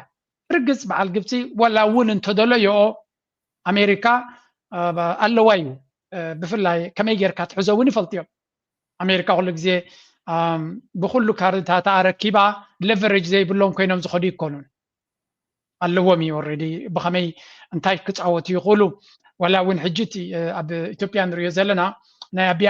احمد نتنا امريكا دليتاتهم كغبرلون كم زدلي جن بقمت على دما نجبسي ولا كو حقس واز دلين تلو نجبسي خغبرولان دحر خوينهم ግብጽ እምብን ድሕሪላ በን ከም ዘስምዕዋ ድማ ይፈልጥዮም ኣብ ድማ ኣብን ኢትዮጵያን ድማ ኣብታ ግምጣላ ናይ ኣሜሪካ ቼዚው ንክልቲኦም እዮም ዘላ ዝፃወቱሎም ዘለው this is how it works yes ንግብጽ ምሳኹም ኣለና አብይ አሕመድ ክትንቀቕ ኣለካ ገለ ክብሉ ከለው ባት ግብጽ ምስ እስራኤል ዘሎ ሓጎስ ጎስ ተገይራና ኣቢ ደን ሸንቁቃ ነታ ዲጋ ገለ ነገር ወስኻላ ትኸውን ስለዚ እዚ ብመሰረቱ ክብገስ ከሎ ኣብ መንጎ ግብጽን ኢትዮጵያን ዘሎ ፀወታ ናይ ኣሜሪካ ዲዛይን so they have this thing ኣብርእሶም ኣሎ ግብጽ ዝበሃል completely ካባና ፍሪ ክኸውን የብሉን ኮንቴይን ክንገብረለና እስራኤል ድማ ብዝበለፀ መንገዲ ትሰርሓሉ እዚ so እንታይ ማለት እዩ ኣቢ እውን እንትኾነ ቀዳምነት ናይ ኣቢ ምስቲ ኩሉ ፀገማቱ he is ready to serve ዝኾነ መራሒ እንተለካ ዲግኒቲ ዘይግድሶ እንድሕር ኮይኑ ሓደጋ ይነዓኻ بفلا كم إيرترا أمانة أب حدا برينسيبل دا كايدا بمتكلات كخيز دلي لولاونتو أخبيرو كخيز دلي أب كالي وقع داقا كأتو زيد اللي منقسن دحرقينو أب نورمال كزي تصبق كون خليقن بقمت عالوتهم مساخازيس أبا زولو حيلي أب أولا بزعو كقرب خلي بس حسابها قداسي شوف كنا منتاين إثيوبيا قال خنو بلا نخل 100 مليون حزب مالت it's a very important one تدلخو تحضرك تقبر تغل انت هبتي معداغا خدغبره تخيل كالي دراماتات نخسرح زحقزاكايو سلازي ኢትዮጵያ ዝበሃል ኣብቲ ናይ ፀወታ ናይ ኣሜሪካ ኢምፓየር ናይ ኣሜሪካ ኣዝዩ ኣገዳሲ ሃገር እዩ ኤርትራ ሒዝካሲ ብናቶም ኣረዳድኣ ክትሪኦ ከለካ ውሑድ ነገር እያ ኤርትራ ክትገብረልና ትኽእል ዝብል እምነት ኣለዎ ንእሽተይ ሃገር ፅጋዕተኛ ናትና ክኸውን ኣለዎ እምበር ንዓና ከጣላዓና ዝኽእል ኣይኮነን ዝብል እምነት ስለ ዘለዎም ንነዊሕ ዓመታት ዝኽተልዎ ዝነበሩ ድማ ካብኡ ዝብገስ ነይሩ ዝኾነ ኣብዚ እዋን እዚ ኤርትራ እቲ መድረኻት ይቀያየር ስለ ዘሎ ብዝቐልጠፈ ክትጎየሉ ዘለዋ ኩነታት እዩ ሕጂ ሓደ ካብቲ ክንደፍኣሉ ንኽእል ኢንቨስትመንት እዩ ኢንቨስትመንት ክበሃል ከሎ ኣብ ኣሜሪካ ድማ ካብ ቻይና ፍልይ ዝብል ምክንያቱ መንግስቲ ኣሜሪካ ኢንቨስት ኣይገብርን እዩ you see that's the difference ኣብ ኤርትራ ኢንቨስት ዝገብራ ዘለዋ ትካላት ብምልአት ናይ ስቴት ናይቲ መንግስቲ እየን ወርቂ ዘውፅኣ ዘለዋ ኮፐር ዘውፅኣ ዘለዋ ዚንክ ዘውፅኣ ዘለዋ whatever it is ነቲ ዘሎ ፀጋታት ኩሉ ኣብ ኤርትራ ዘሎ ዘውፅኣ ዘለዋ ናይ መንግስቲ ትካላት እየን ናይ ብሕቲ ትካላት ኣይኮነን ናይ ቻይና ማለት ካሪ ናይ ቻይና ማለት እየን ኣብ ኤርትራ ዘለዋ ኣብ ኣሜሪካ ግን መንግስቲ ኣሜሪካ ኣይኮነን ኢንቨስት ዝገብር private companies እየን ኢንቨስት ዝገብራ እዚ ማለት እንታይ ማለት እዩ ኤርትራ it has to make sure ብውሕዱ ውሕዳት ካምፓኒታት ናይ ኣሜሪካ ኣብ ኤርትራ ኢንቨስት ክገብሩ ዝኽእሉ best of case እቲ ዝበለፀ ክኸውን ዝኽእል ገለ ካብቶም ንዶናልድ ትራምፕ መሻርክቱ ዝኾኑ ሰባት ናይ ኢንቨስትመንት ዕድል ክረኽብሉ ዝኽእሉ ክትጥቀም ኣለካ ጉድ ኤግዛምፕል ኣብዚ ያክበኩም ሶማልያ እንታይ ገይሮም ሶማልያ ነዚ ናይ ሶማሊላንድ ነገር ምስረሰነሎም እንታይ ገይሮም ሎቢ ዝበሃል ግሩፕ ገይሮም ኣብ ዋሽንግተን ንኢሎን ማስክ ረኺቦሞ እንታይ ኢሎሞ ስታርሊንክ ናትካ ናባና እትዎ and help us out እቲ ናይ ሶማሊላንድ ዝበሃል ንልውላውነትና ንኸይፈርስ ከምኡ ድማ ምስ ኣሜሪካ ዘለና ዝምድና ኣብ ምሕጋዝ ዘለካ ፅልዋ ጌርካ ሓግዘና ንሕና ድማ ነቲ ናትካ ስታርሊንክ ድዩ ካልእ ቴክኖሎጂስ ናትካ ናብ ሶማልያ ክትእትዎ ከነፍቅደልካ ኢና ኢሎሞ ድሮ እቲ ስታርሊንክ ዝበሃል ኣብ ሶማልያ ኦፕሬት ክገብር ጀሚሩ ኣሎ እዚ እንታይ ማለት እዩ ኩሉ እዚ ኣብ ዲአርሲ ንሪኦ ዘለና ዲሞክራሲያዊት ሪፐብሊክ ኮንጎ ንሪኦ ዘለና ኣብ ሊብያ ንሪኦ ዘለና ኣብ ካልእ ንሪኦ ዘለና ካፒታሊስትስ ናይ ካምፓኒታት ናይ ኣሜሪካ ኣብቲ ሃገር ኢንቨስት ክገብራ ስለ ዝኾና ነተን ካምፓኒ ከርብሕ ክብል ዶናልድ ትራምፕ ኤግዜኪቲቭ ፓወር ሳይን ክገብረልካ ይኽእል እዩ ሓደ ኤርትራዊ ኢንቨስተር እንተለና ኣብ ኤርትራ ኣብ ኣሜሪካ ፎር ኤግዛምፕል and he's connected to the Republican base ናቱ ናይ ገለ ውሕዳት ተበግሶ ንሳቶም ኢንቨስት ክገብሩ ንመንግስቲ ኣሜሪካ ስለ ዘርብሖ ናቶም ተበግሶ እንኮላይ ነቲ ኣሜሪካ ምስ ኤርትራ ክትገብሮ ትኽእል ነገር ፅልዋ ከም ዘለዎ ንክገልፅ ኢለ ስለዚ ዲያስፖራ ኤርትራ ኤርትራን ኣሜሪካንስ ኣብ ኣሜሪካ ዘለዉ ተርጂኻን ፓብሊክ ዲፕሎማሲ ንብሎ ዘለና እዞም ሰባት እዚኣቶም ኢንቨስት ክገብሩ ንኤርትራ ክኣቱ ከለዉ ሓደ ካብኡ ናይ ኣሜሪካ ኢንተረስት ናብ ኤርትራ ስለ ዝኣቱ ዘሎ በኣታቶም it helps ነቲ ሰብ ዝደልዩ ዘሎ ናይ ኣሜሪካ ካምፓኒታት ቀዳምነት ክወሃቦም ኣሎ እዩ ዝብል ዘሎ ዶናልድ ትራምፕ ስለዚ ዝኾነ ይኹን ኢንቨስትመንት ናብ ኤርትራ ንክኣቱ ክንስሕብ ክንክእል ኣለና ኣፍ ደገ ክንከፍት ክንክእል ኣለና ንዑ ገምጢልካ መን እዚኣ ሕጂ ኣንዊሕያ ኣለኹ ግን ኣብ ኣርባዓታት ዝክረቱ ኮንካ ሓንቲ ካምፓኒ ናይ ኣሜሪካ ኣብ ኢትዮጵያ ነዳዲ ረኺባ ነይራ እዩ ተባሂሉ ነዳዲ ምስ ረኸበታ ኢሎም እቲ ነዳዲ ክወፅእ ተኮይኑ ብኤርትራ ኣፍ ደገ ባሕሪ የድሊ ኢሎም ሓንቲ ካብቲ ኤርትራ ምስ ኢትዮጵያ ፌደሬትድ ንክትከውን ዓብ ተራ ዝተፃወተ እዛ ካምፓኒ እዚኣ ኢሎም ዳን እቲ ኢንተረስት ናይ ኣሜሪካ ኮርፖሬሽንስ ናይ ኣሜሪካ ክንዲ ምንታይ ፅልዋ ከም ዘለዎ ናብ ፖለቲካ ናይ ኣሜሪካ ኣሜሪካ is a kleptocratic country ኮርፖሬሽንስ ዝቋፀርዎ ወይ ኮርፖሬሽንስ ሰርቪስ ዝገብር መንግስቲ ዘሎ ስለዚ ኮርፖሬሽንስ ናይ ኣሜሪካ ናባኻ መፅአን ኢንቨስት ንክገብራ እንድሕር ዕድላት ፈጢርካ ኣለን ወይ እውን ኣትራክቲቭ እንድሕር ኮንካ ንኣብነት ዝነዳዲ ዶ ገለ ዶ ዝብሉ ንነዊሕ እዋን ይጥብት ወይ ኣብ ኤርትራ ይበሃል ስለዚ ንዓታቶም ድዩ ንካልእ ኢንዱስትሪ ዘለዎም ድዩ ንካልእ ገለ ዝደልዩ ኤርትራ ንዖም ዕድል እንድሕር ገይራ ዕድል ፈጢራ ብኡ ገይራ እቶም ካምፓኒታት እያቶም ሎቢ ገይሮም ብናቶም ሎቢ ገይሮም ምስ ኤርትራ ክግበር ዝኽእል ኩነታት ተቀላጥፎ ወይ እውን ናብ ክውንነት ንክሰግር ክገብርዎ ይኽእሉ what do you think ገለ ብዝቲ ናይ ካምፓኒስ ናይ ኣሜሪካን ኢንቨስትመንትን እንታይ ተራ ክፃወት ትኽእል ትብል ኣብዚ هو ግን እቲ ኢንቨስትመንትን እቲ ጂኦፖለቲክስን ግን ክትሓዝ ክኽእል ኣለዎ ማለት እዩ አንፎርቹኔትሊ ከምዚ ነፃ ዕዳጋ ኮይኑ እተን ኣሜሪካን ካምፓኒ እዚአን ካልኦት ደን ኣብ ኤርትራ ኢንቨስትመንት ኣለወንሲ ተን ንሓዋሩ ኢንቨስትመንተን ክከላኸላሲ ይከላኸላልካ ልኡላውነትካ ክብራልካ ማለት ብጣዕሚ ክእል እዩ አንፎርቹኔትሊ ግን በተሓረ ወገንካ ክኸውን ይኽእል እዩ እንታይ ማለት እዩ ሕጂ ንኣብነት ዓብ ቴክኖሎጂ ስለ ዝኾነ ናይ ኢሎን ማስክ ስታርሊንክ ኣሎ ፅቡቅ ጠቂስካ ኣለካ ግን ብኤንድ ኦፍ ደይ እንታይ ይኸውን ማለት እዩ ፈቲኻ ፀሊእካ ብየማን ተሰሲኡ ኢሎን ማስክ ብፀጋም ተሰሲኡ ስዊች ኣላ ኣጥፎ ምባል ጥራሕ ሕጂ ኢንፋክት ኣብ መንጎ ዩክሬንን ራሽያን ውግእ ዝተጀመረ መጀመርያ ንዩክሬን ኣጥፊኡሎም ነይሩ ድሓር ንራሽያ ኣጥፊኡሎም ነይሩ ድሓር ንዩክሬን ወሊዕሎም ከምዚ ዓይነት ሓይሊ ዘለዎም ሕጂ ድኾነ ኮይኑ ድሓን ኣብ ኢንተርነት በፂሕካ ስኳ ድሓን ምንታይ ባዕልካ ዲኻ ሳተላይት ክትገብር ወይ ከዓ ማራፂ ይብልካ ንሱ ሓስር ገሊልካ ነቶም ፈላጣት ንግደፈሎም ዝውሰን ነገር እዩ ደሰይም ኣተሓሳስባ ኣብ ክንዲ ኢንተርነት ኤሌክትሪሲቲ ንበሎ ሕጂ ንኣብነት ሓደ ፀዓት ናይ ኢትዮጵያ ካብዚ ገይሮሞ ዘለዎ ግድብ እቲ ኢንፍራስትራክቸር እንተዳሃልዩ ካብቲ ግድብ ንኤርትራ ዝኣቱ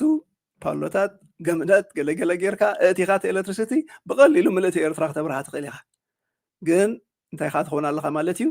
ብየማን ተሲኦም ድዮም ብፀጋም ተሲኦም ተደልዮም ውልዕካ ተደልዮም መጥፎኻ ክትኸውን ኣለካ ማለት እዩ ሕጂ ኣብቲ ቁጠባ ጥራሕ ደይኮነሲ ምስቲ ሃገራዊ ድሕነትን ምስቲ ልኡላውነትን ምስቲ ጂኦፖለቲክስን ኣብ ግምት እትዩ ማለት እዩ ሕጂ ፅቡቅ ካብዛ ርእስቲ ኣይንርሕቕን ኢና ግን ዓንተ ወይ ኣብዚኣ ክትሪኣ ፀናሕካ ስእልሲ ሓንቲ ነገር ሕሲባትን እሞ እዚ ናይ ግብፂ ሚኒስተር ምስ ናትና ሚኒስተር ኮይኖም ሰላም እናተባህሉ ፅቡቅ ስእሊ ነይራ ኦኬ እዚኣ ተመልስ ኣብላት ሓንቲ እዛ ሓንቲ ፐርፌክት ሕጂ ምዛ ድበልካ ከተሓዛያ ግን ኣይ ሆፕ ንኩሉ ሰብ ብቐሊሉ ክርድኦ ከምዚ ንዓይ ክብሎ ደልየ ዘለኹ እንታይ ክብል ደልየ حجي نقولها في الشخطة أمونغو إيرتران قبصن زرقي محزننا زرق الله رايت زي أسئلة زي لك خمزية أمونغو إيرتران أمونغو أبي حمدن كلتاشن عصر شمانتا كلتاشن عصر شعاتن كلتاشن عسران رئينا حجي مس عقبة ديتاتنا خنا تحازو تخوينا قبص ما شارويتي حين قيلاتهم تيلك هتر فيها مالتي صباح نقولها أبي ما شارويتي أمريكا ما شارويتي كوم يكون هاجرات كلاتن نناتن ربح اللون نقطبن كامبانيتاتن نسلامن زربه أقداسي كوارا أوفيشالي أمناي دبلوماتيك عالم كم زي سئل انتاي دبهال فوتو أوبورتشنتي دبهال نتم كاميرا خاطر تعمل الناس كيف الشغل اللي كاتجوري مالتي إذا انتاي مالت عاشي خوينا ما يكونن نتا تزور ناي مريحنات ناي دبلوماسي ناي قال ماكينة نيمان نصقامي حتبله نحنسا بصقامكا غوبولو بيمانكا صرفلو ما قد باصع نحنساكا بيمانكا غوبولو بصقامكا صرفلو اجاسنا غبركا يدخيت حجي طلي ممنا ازيوم طعيات اليوم ازي ابي احمد طبايو خمزي وقال حجي انا ونبل باي ذا واي مات ابز فيسبوك نحساب كاب كارتون دا غبركو خاب قلم دا غبركو نتي ناي سوشيال ميديا حرقنا دلي محرق يوم نغراتهم بزح نغبرينا مالتي ግን قد حق انت تدمرص اب ماتوريتي نتم مرحتنا انت منتي مصلي نتم مرحتناس ناي قطباوي ناي قال دغنا مرحي بتحجد مص حجدلو مالتي كتهبم تراخونكا فلكسبيليتي كتردالهم انت راخونكا عالم سي فلكسبل اندخونكا امبر كمزي ويانا طليماتنا ابي مصينا دبال عالم ناي ايماتشور مخاني مالتي اجتاي انت يا خبصن لنا ابزان دبلكا ممصا صباح نغون فاست فورورد نغبر ኢትዮጵያ አቢና ናቱ ገለ ገብራለሁ ጽባህ ንኮ እምባር አነ ሰላም ገረ ህዝብ ኢትዮጵያ ከም ድረጋጋ ገረ ዓሰብ ከፊልና ከም ተጠቀመሉ ላውነትና ከቢርና ከም ተጠቀመሉ ገረ በቲ ድግቡኡ ዶባትና ተሓፂሩ ቁጠባ ወርክብ ለከ ከምዚ ጅቡትን ኢትዮጵያ እንደገብሮ ዘለዋ ምስ ኤርትራ ከም ክንገብር ንኽእል ኢና ኢሉን እንተናምነት ጽባህ ንጎታ ተሰማዕ ንኤርትራ ብኩሉ ማዕቀኒታቱ حراي دحن كم خاب كونه تبلو له تخوينو كم زي اجرم تسائلهم مسابي انتريومنا كنسنبد ون يبلنا مهلتي مخناتو نسو يدغبر اب عالم اذناي سيريا تيرورست لهم كندي عمتات دغوي ونبرو سباي كيدو مس ترامب تجابيطو ترامب مشارو تيلكا درف نايزن نايشندا قلعت كبر حسكا دخون ايكونن مالتي حجي دخونه خوينو ام متعصف كله خلو دتخته تعصف دغبرك انا ايرترا بتحاروغن كافتي كولدنا انا ولدخ محلالف ندل انتي مالتيو تلولاونت زي هندف الكانا بلولاونت كادخيد ابزا 2018 دغبروا كبطعم ايسامع لاني كن بزربا امبر اب غبري رانان مالتيو حجي كوميلوم تلاقصيلمو از تبلو دلخا كامباني تاديخا تيخا تسفا تحسك خدغبرم نتنعخ دحجز نصلايخا حيلو دغوادل نغرات ديخا خدغبر از فلكسبيليتي نمنغستي خاتهو مالتي ግን ሓደ ካብቲ ክጻወቱ ድግብኡ ካርታሲ ቁጠባዊ ምትእስሳር ጌርካ ሕጅና እምነት ካብ ስዑድ ገለ ክንሰምዕ ከለና ኩላትና ንሕጓሲና ቀልጢፍና ዓሰብ ምስ ስዑድ ገለ ድግበር ዘሎ ሰምዕ ጽቡቕ ምክንያቱ እቲ ቁጠባዊ ምትሕልላኽ ተሎሲ በይንና ይኮንና ንጸላለና ማለት እዩ ሕጂ ብዛዕባ ኣሜሪካ ስለ ዝኾነ ኣርእስትና ኢሎም መዓልቲ ዘረባና ንኣሜሪካ ነተን ንኣሜሪካ ካምፓኒ ሲኻ ትበል ድምሸቱ ሓቅኻ ንዕዎም ከዓ ኣብቲ ቁጠባና ናትና ኣብቲ ቁጠባ ዞባና ንዓቶም ይኹኑ ካምፓኒታት ይኹኑ ብዓብዪኻ ንስዑድ ንዩኤኢ ንቀጠር ንግብፂ ንሶማልያ ዝፀልዎ ሃገራት ስለ ዝኾኑ ናታቶም ምትሕብባር ጌርካ ንኤርትራ ግን ኣብ ዋግዕ ዕዳጋ ዘይእቱ ጌርካ ክግበር ክእል ተኮይኑ I hope ከምቲ ጌርቶ ተኸውን ዝሓለፈ 30 ዓመት ናብ ከምኡ ድወስደና መገድታት ተትህሉ መሃለወ ኣብቲ መጀመርያ ሰዓታት ክንሪኦ ከለና ኤርትራ ከምኡ ክትገብር እያ ትፍትን ነይራ ግን ተሓለፈት መገድ እዚኣ ጥራይ ሓኔራ ካልእ ዕድላት ኣይነበረን ካልእ ንየማን ፀጋም ኢልካ ፍሌክሲቢሊቲ ኣይነበረን ክበሃር ኣይክእልኒ 00 ኣብዛ ሰዓት እዚኣ ዘላ ናብ ከምኡ ዝመርሕ እንተደኣ ኮይኑ ምስቲ ናሽናል ሴኩሪቲ ምስቲ ሃገራዊ ድሕነት ከዓ እንተ ተሓሒዙ ኦፍኮርስ ንምሸቱ እንታይ ክኸውን ዝኽእል ድላይካ ፖለቲካ ዝፃወት ድላይካ ገለ ግበር ግን ቅድሚ ኩሉ ግን ሃገር ተሃሉ እያ ክትከውን ማለት እዩ ሕጂ ከምዚታት ዕድል ዝፍጠረሉ ነገር ኩሉ ግን ሄር ዘ ባሎም ላይን እዚ ነገር እዚ ጽባሕ ድቕየር ነገር ኣይኮነን ድሕሪ 5 ዓመት ድቕየር ነገር ኣይኮነን እዞም መራሕቲ ኣብ ስዑድ ዘሎ ወዲ ኣይደና 40 ዓመት ገይሩ ሕጂ 30 ገለን ኣብ ኢትዮጵያ ዘሎ ገና 50 ዓመት ደይገበረ 49 እቶም ናቱ ወለዶ ولا صباح نقفانو مصيام تكو قال بزي قدس ازو ولدو ناي ኢትዮጵያ ቀይ ባህራችን ንኤርትራ ናጽነታ ንምግባጥ ከም ዘይገድዎ ፍሉጥ እዩ ስለዚህ ብ25 ብ30 ዓመት ንቅድሚት እንተዳ ሓሲብካ ኤርትራ ብዙሕ ነቲ ቁጠባን ነቲ ጂኦፖለቲክስን ነቲ ሴኩሪቲን ኣብ ግምት እቲ ድኸይድ ድልድል መንግስቲ ዋጋዕ ዳገር ገብር የድላይ ማለት እዩ እዚ ክገብር ተኮይኑ ከዓ ህዝቡ ደሳተፍ ክኸውን ኣለዎ ብውሕዳት ዝቋጻጸርዎ ክኸውን የብሉን እቲ ድግበር ስምዕ እውን ዋላ እቲ ድግበር ድቤት እውን ከም ዝገብሮ ዘለና ድዩ ብግልፂ ህዝቢ ኤርትራ ይህን ምሂን ተባሂሉ እንተተዛሪብሉ ኣብቲ መንግስቲ ድመርሖ ዘሎ ደልዮ ዘሎ ናው ገፁ ይኽርዕም ማለት እዩ ግን ኩሉ ግዜ ብሕቡእ ውሕዳት ሰባት ብዘይፍለጥ ነገር ኣብ ገለ ኮይኖም ተሳሚዖም ድገበርዎም ኢሉ እንተ ሓሲቡ ግን ዋላ ትገበርካ ዋላ ተተሳማዕካ ኮንስፒራሲ ቲዮሪ ኩሉ ግዜ ክህሉ እዩ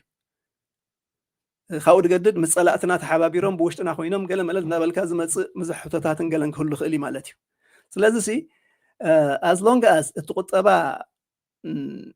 ድባረበለሉ መገድታት እንተዳሃልዩ ነቲ ሴኩሪቲ ይሕግዞ እንያ ተቐንዲ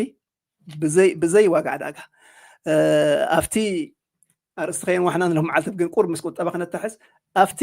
ሕጂ ንኣብነት ካብታ ቀንዲ እቲ ካልእ ነገር ስኳ ትረፈና ክትብል ትኽእል ኢኻ ግን ምግቢ ብጎረሮካ ኢኻ ትተሓዝ ሕጂ ምግብኻ ካብ ደገ ድመፅእ ተኮይኑ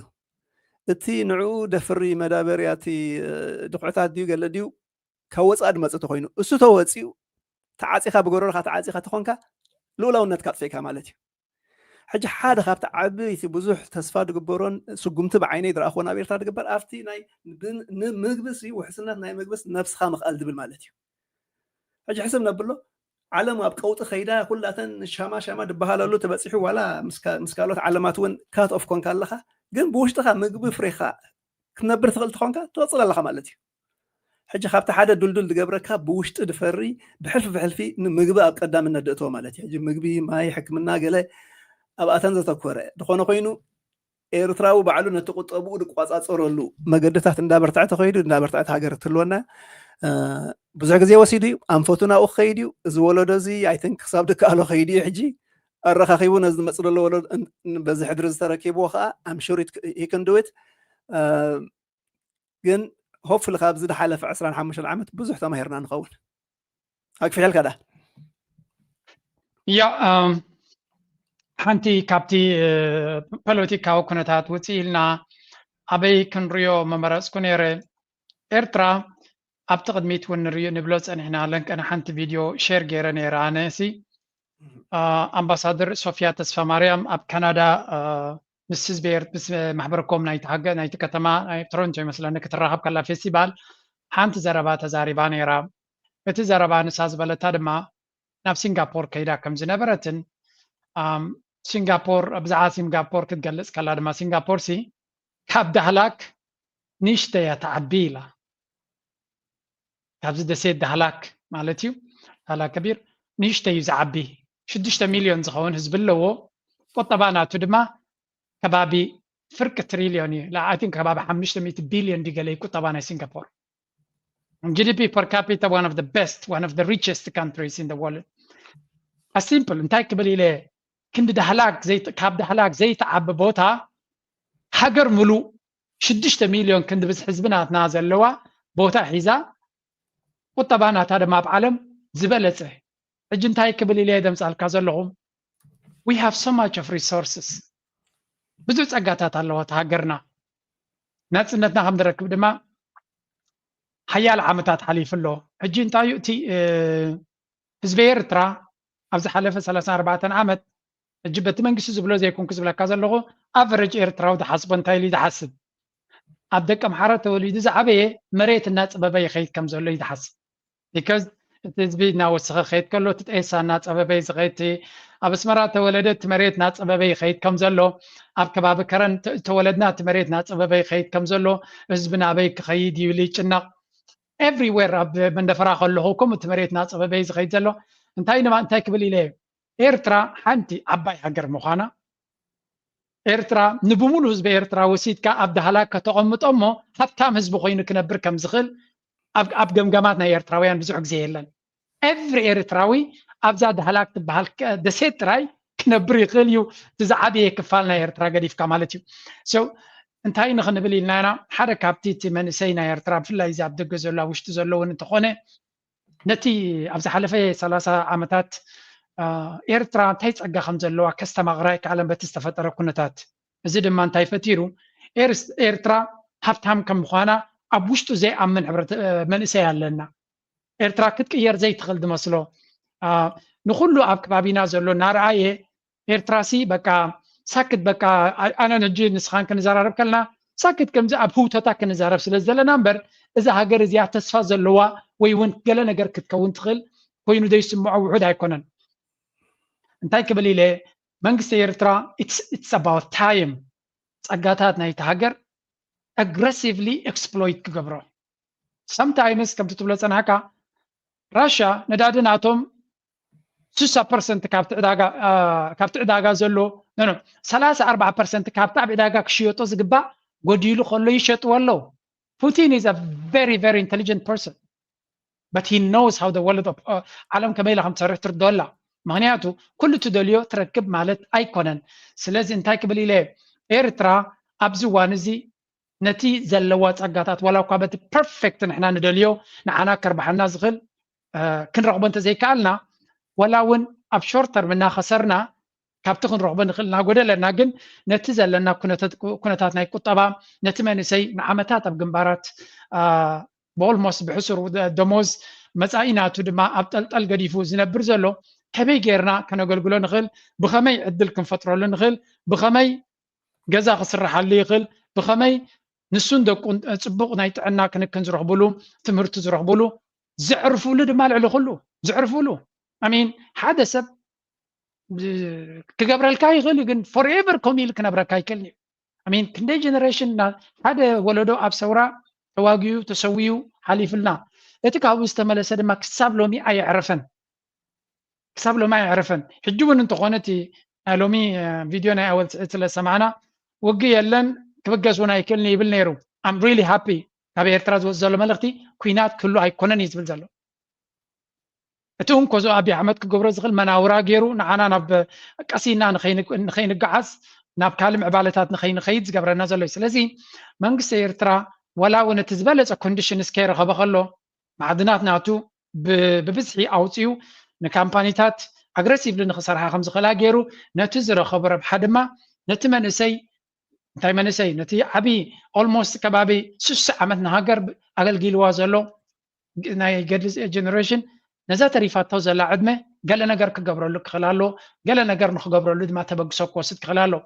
ምናልባት ንዑ ክሕግዝ ዝኽእል ነቲ ኣብ ዲያስፖራ ዘሎ ህዝቢ ድማ ክእትዎ ክኽእል ኣሎ ኣንተ እውን ጠቂሰልካ ነይራነ ኣብ ኣሜሪካ 40,000 ዝኾነ ኤርትራዊ እንተሎ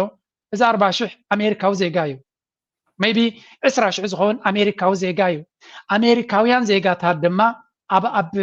ዶናልድ ትራምፕ እንታይ ዘሉ ዘሎ ኣሜሪካውያን ቦታ ክወሃቦም ኣሎ ካምፓኒታት ናትና ኣብ ህንዲ ቦታ ክወሃቦም ኣሎ ኣብ ዝኾነት ሃገር ካምፓኒታት ናትና ቦታ ክወሃቦም ኣሎ እዚ ማለት ማለት እዩ ነቶም ኣብ ኣሜሪካ ዘሎ ኤርትራውያን ቦታ ናይ ኢንቨስትመንት ምሃብ ማለት ብቋንቋ ናይ ዶናልድ ትራምፕ ብቋንቋ ናይ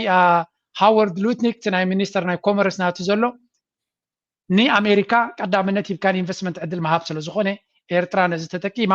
ብሓንቲ እምኒ 2-3 ዑፍ ትረኽበሉ ትኽእል በቲ ናይ ህዝባ ዕድላት ንምፍጣር በቲ ድማ ናይ ኢንቨስትመንት ዕድላት ትኸፍት ከም ዘላ ምስ ኣሜሪካ ክትሰርሓሉ ትኽእል ነዚ እስከናትካ ፊድባክ ኣብ ዝወስኸሉ ቢካዝ ኣይ ቲንክ ዊ ሃቭ እቲ ኣብ ኤርትራ ዘሎ መንእሰይ ንሕና እኳ ፅቡቕ ኢና ዘለና ኣነ ንስኻን ኣሚን ንዓና ከማና ዝተዓመሲ ውሑድ እዩ ኣብ ዓለም ዊ ኖው ዳት ኣብ ኤርትራ ግን እታ ሃገር ንክትቅፅል ብቓላት ክትገልፆ ዘይትኽእል ዋጋ ዝኸፈለ ህዝቢ ኣሎ ብፍላይ ኣብ ግንባራት ንዓመታት ኮፍ ኢሉ ዘሎ ኣብ መብዛሕትኡ ግዜ ነቲ ዋርሳ ኢና ንብል ግን ወለቲ ይከኣሎ ካብኡ ንላዕሊ ሙሉእ ዕድሚኡ ኣብ ቃልሲ ድሕሪኡ መፅኡ እቲ ሃገር ክዕርፈላ ይከኣለ ደቁ ክዕርፉላ ይከኣሉን ንሱ ክዕርፈላ ይከኣለን ስለዚ ነዚኣቶም ይፅንሓለይ ክበሃሎ ዘይግባእ ብፍጹም ይፅንሓለይ ክበሃሎ ዘይግባእ ዳይ ክንዘረብ ከለና እውን ኢቭን እቲ መንግስቲ ሕፅረታት ናይ ባጀት እንተሎ ነዞም ኣብ ግንባራት ዘለው ንኸጣይሶም ፋንድ ክፈጥር ክኽእል ኣሎ ኤርትራውያን ኣብ ደገ ዘለኹምሲ ነቶም ኣብ ግንባራት ዘለው ንኽጣየሱ ብወግዓዊ መንገዲ እዚኦም ሰባት እዚኣቶም ሓደ ፋንዲ ሓደ ኣካውንት ከፊትና ኣለና ኣበርክትሉ እቲ ኣበርክቶ ድማ መንእሰያት ኣብ ግንባራት ዘሎ ብፍላይ እቶም ነዊሕ ዓመታት ዘገልገሉ ቀዳማይ ዙርያ ድዩ ካልኣይ ዙርያ ድዩ ኣብ ናይ ሰውራዊ ወለዶ ድዩ እዚኣቶም ናብ ንቡር ሂወት ንክምለሱ ሓግዙ እንድሕር ኢሉ እውን ሰናይ ነገር እዩ እዚ we have to contribute ኣብቲ ዝግበር ዘሎ ሓሳባት እውን ከነበርክት ንኽእል ኢና ኣብዚኣ እንታይ ትብል ንስኻስ ከናትካ ርእቶ ክሰምዕ ደሊ ብጣዕሚ ደስና ክለን ሰምዓካ ፀኒሕ ሕጂ ምስተሕቶ ብዙሕ ነገራት ደልዓልካ ናይ ሕጂ ናምነት ናይ ሲንጋፖር ጠቐስካዮ ግን ተኣኪቡ ሲ ከመይ ገይሩ እዩ ነዞም ሃገር ደውሓሱ ነዞም ሃገር ተኸላኸሉ ነቶም ገዲፎሞም ዝኸዱ ስድራ ንዓኣቶም ቀዳምነት ነምፅእ ንኣትዎ ማለት እዩ ኣብኡ ተበፂሕና መቸም ናይ ብሓቅፍቲ ንደልዮን በፂሕና ኣለና ማለት እዩ ሕጂ ምስታ ናይ ሲንጋፖር ቀልጢፍና ነተሓዛቡ ብዙሕ ግዜ ከወሰድኩ ኣነ ሽዑ እኹል ስለ ዝነበርኩ ድሕሪ ናፅነት ማለት እዩ ዩኒቨርሲቲ ገለ ተናሉ እዋናት እዩ ዝኸውን ዘሎ ድሕሪ ናፅነት ረፈረንደም ሕልፍ ምስ በለ ገለ ኤርትራ በቃ ሽዑ ናይ ሓደ ናይ ማክሮ ኢኮኖሚክስ እዚ እዩ እቲ ትረአናትና ብዛዕባ ቁጠባ ምስቲ ሃገራዊ ኣብ ሃገራዊ ቻርተር ተቐሚጡ ዘሎ ናይ ጀነራል ናይ ቁጠባ ኣሎ እንዲ ሽዑ እቲ ውልካ ከዓ እንታይ ዓይነት ማክሮ ኢኮኖሚክስ ክንክተል ንደሊ ገለ ዝብል ሕጂ ልክዕ ምስቲ ንሕና ነፃ ኮይና ኣብ ግብራውነት ተመርኮሰ ግብራውነት ማለት አይዲዮሎጂ እዚ ሶሻሊዝም እዩ ኮሚኒዝም እዩ ገለ ከይበልና ምስቲ ህዝብና ድኸይድ ምስቲ ናይ ሁሉ ኩነታት ድኸይድ ሕጂ ሓደ ቀልጢፉ ተለለየ ማሕበራዊ ፍትሒ ኣብ ከተማታት ምቅዳም ዶ ገለ ድኾነ ኮይኑ ፕራግማቲክ ኣብ ክንዲ ከምዚና ንገብር ንሕና ከምዚና ኢልካ ድርቕ ምባልሲ ኣብ ክንዲ ዶግማቲክ አይዲዮሎግ ትኸውን እንታይ ማለት እዩ ፕራግማቲክ ወይ ከዓ ክውንነት ተመረፀ ትኸይድ ኢልካ ተመጊሱ ምስኡ ምስቲ ክሳብ ሕጂ እውን ሕጉሰካ ናይ ኤርትራ ማለት እዩ እቲ ኣብ ስልጣን ንመፅእ ኹን እቲ ኣብ ደመሓድር ኹን ትገለኹን ብስጋይ ስጋኻ ደይኮነ ወይ ከዓ ናይ ዓዲ እዚኦም በዚ ተወኪሎም ኣለዉ ብሄር እዚኦም በዚ ኮይኖም ኣለዉ ኣውራጃ እዚኦም ኮይኖም ኣለዉ ደይኮነሲ ኩሉ ዜጋ ብሉፅ ዝኾነ ዜጋ ንቅድሚት ናምፃኻ ኣብ መሬት ተመርኮሰ መሪቶክራሲ ይድበሃል ኣይደኖታ ትግርኛ ይፈለጥ እኳን ኣለኹ ግን ብዓቕምን ብክእለትን ድተፈረ ድመፀ ብክእለት ማለት ሕጂ ሓደ ፍሉጥ ንፉዕ ሜካኒክሲ ኣበይ ዓድኻ ትብሎ ወይ ከዓ እንታይ ሃይማኖትካ ትብሎ ገለ ነገር ኣይኮነን ሕጂ ንምንታይ ዝተሓዝ ዘሎ ብዙሓት ምናድ ኣብቲ እዋን እቲ ሳልሳይ ዓለም ዘሎ ሃገራት ኣብ ኣፍሪቃ ኹን ኣብ ኤሽያ ኹን ኣብ ላቲን ኣሜሪካ ኹን እቶም ፖለቲካ ስልጣን ዝሕዙ ሓይልታት ዝኾነ ኮይኑ ናይ ኣዝማዶም እዮም ዝገብርዎ ሽዑ ልክ ከምዚ ኣብ ኢትዮጵያ እውን ንሪኦ ወዲ ሓፍቱ ኣብትኸውን ሰብኣይ ጓሉ ትኸውን ገለ እንዳበለት ናይ ዓፈር ብቀዳማይ ዝነግረና ነበረ ኣወል ስዒድ ከምኡ ዓይነት ኣተሓዛ ጌርካ ሓደ ክላስ ትፈጥር እዚ ሕጂ ምስቲ መሪቶክራሲ ድኸይድ ኣይኮነን ንምንታይ ከም ጠቕሶ ዘለኹ ቀልጢፋ ንግዛርካ ብድሕሪኡ ከዓ ኣብቲ ማሕበራዊ ሰናይ እንታይ ኣብቲ ናሽናል ሃርሞኒ እንታይ ንብሎ ማሕበራዊ ስኒት ማለት እዩ እቲ ህዝቢ ከዓ ኩሉ ናቱ ሃገር ኮይና ትስምዖ ማለት እዩ ማዕረኻ ዝተሸዓተ ብሄራትና ዝብል ማዕረያ ትብፅሓና ዝብል ከዓ ምናዳ ካብቲ ናይ ባሓቂ ዓብ ተዓወተሉ ነገር እዩ ማለት እዩ ሕጂ መለስ ኢልና ፕራግማቲዝም እንተልና ብእንግሊዘኛ ትኹንነት ማለት እዩ እቲ መሪቶክራሲ ንብሎ ዘለና እቲ ብክእለትካን ብዓቕምካ እንድመፅእ ብረሃፅካን ብተወፋይነትካ እንድመፅእ እነንቲ ማሕበራዊ ስኒ ሕጂ እዚአን ዓይነት ትኽተል ሃገርሲ ኣበይ ኣላ ተባሂሉ መን ኣላ ሞዴል ትኾነና ቀልጢፎም ሲንጋፖር ኢሎም ምክንያቱ ኣብቲ እዋን እቲ መራሕዮም ሊዋንኪው ነይሩ እዛ ንእሽተይ ሃገር እቲ ፖለቲካ ድወዳደር ኣይኮነን ምስናትና ከምዚ እሶም ኣብ ዝበፂሖም ንሕና ኣብ ዝበፂሕና ኢልካ ተወዳድሮ ኣይኮነን ምክንያቱ ኩለና እናተን ኩነታት ስለ ዘለዎን ማለት እዩ ግን ኣብ ውሽጢ ሲንጋፖር እዚ ናይ ገሊኦም ናይ ቻይና ዓይነት ዘለዎም ኣለዉ ማሌይስ ኣለዉ ብዙሕ ናይ ጃፓን ናይ ህንዲ ዘርኢ ዘለዉ ገለገለ ኣለዎ ብዙሕ ካብ ዝናትና ዕርዩ ተሓናፈፀ ማለት እዩ ኣብ ማእከሎም ሃገራውነት ከም ንስማዕ ካልኣይ ከዓ ምስ ኣሜሪካ እንታይ ትብል ንዓቶም ምስ ቻይና ዲኹም ምስ ኣሜሪካ ዲኹም ትብል ቅድሚኡ ምስ ራሽያ ዲኹም ምስ ሶቪየት ዩኒየን ከዓ ላዊጦም ነይሩ ድሓር ከዓ ጂኦግራፊካሊ ከዓ ኣገዳሲ ቦታ እዮም ዘለዉ ሕጂ ሓደ ቁጠባ ክንፈጥር ተኮይንና ምስ ዝኾነ ብዘየገድስ ኣብ መሬት ተመርኮሰ ኣብቲ ውሽጢ ሃገር ከዓ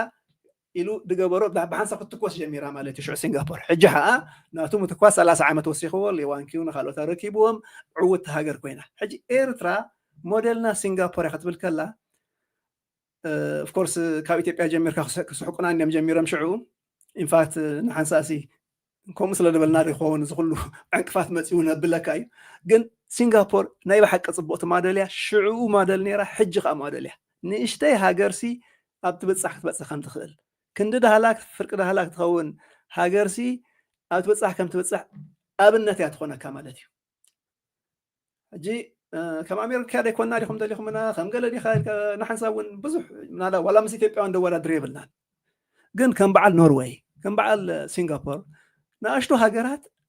እቲ ሓይለን ሚሊታሪ ሓይለን ኣይኮናን ግን ናይ ሓንጎል ዋላ ዩኤ ከማነ ዋላ ሕጂ ብዝኾነ ንሕመዮም ገለ ካብቲ ደኩርዕ ነገር ዝገበርዎ መራሕቲ ሓደ ራእይ ገይሮም ከምዚ ንኹን ኢሎም ኣብ ግብሪ ዘውዓልዎ ውፅኢት ኢና ንርኢ ዘለና ማለት እዩ ሕጂ ኤርትራ ከዓ ኣብቲ ተስፋ ኢና ክንመፅእ እዚ ዝወለዶ ተስፋ ገይሩ زي هاجر ناسي أي تأخلنا يعني إيشا خم مجمري وقاليس ولا طارة الله خبيتي بعدهم فلان يرنا نحن ناس نيشتي هاجر حس كادو نبري قلبل جيوغرافيك على جن حدا نفع سب قدام أي بوست يروان يرو نبعل كبعل يونايتد كبعل إنجلاند يوكي قال حويس قال حمش تشد الشهاجرات أوش يرتاح تطون تخليها بسايس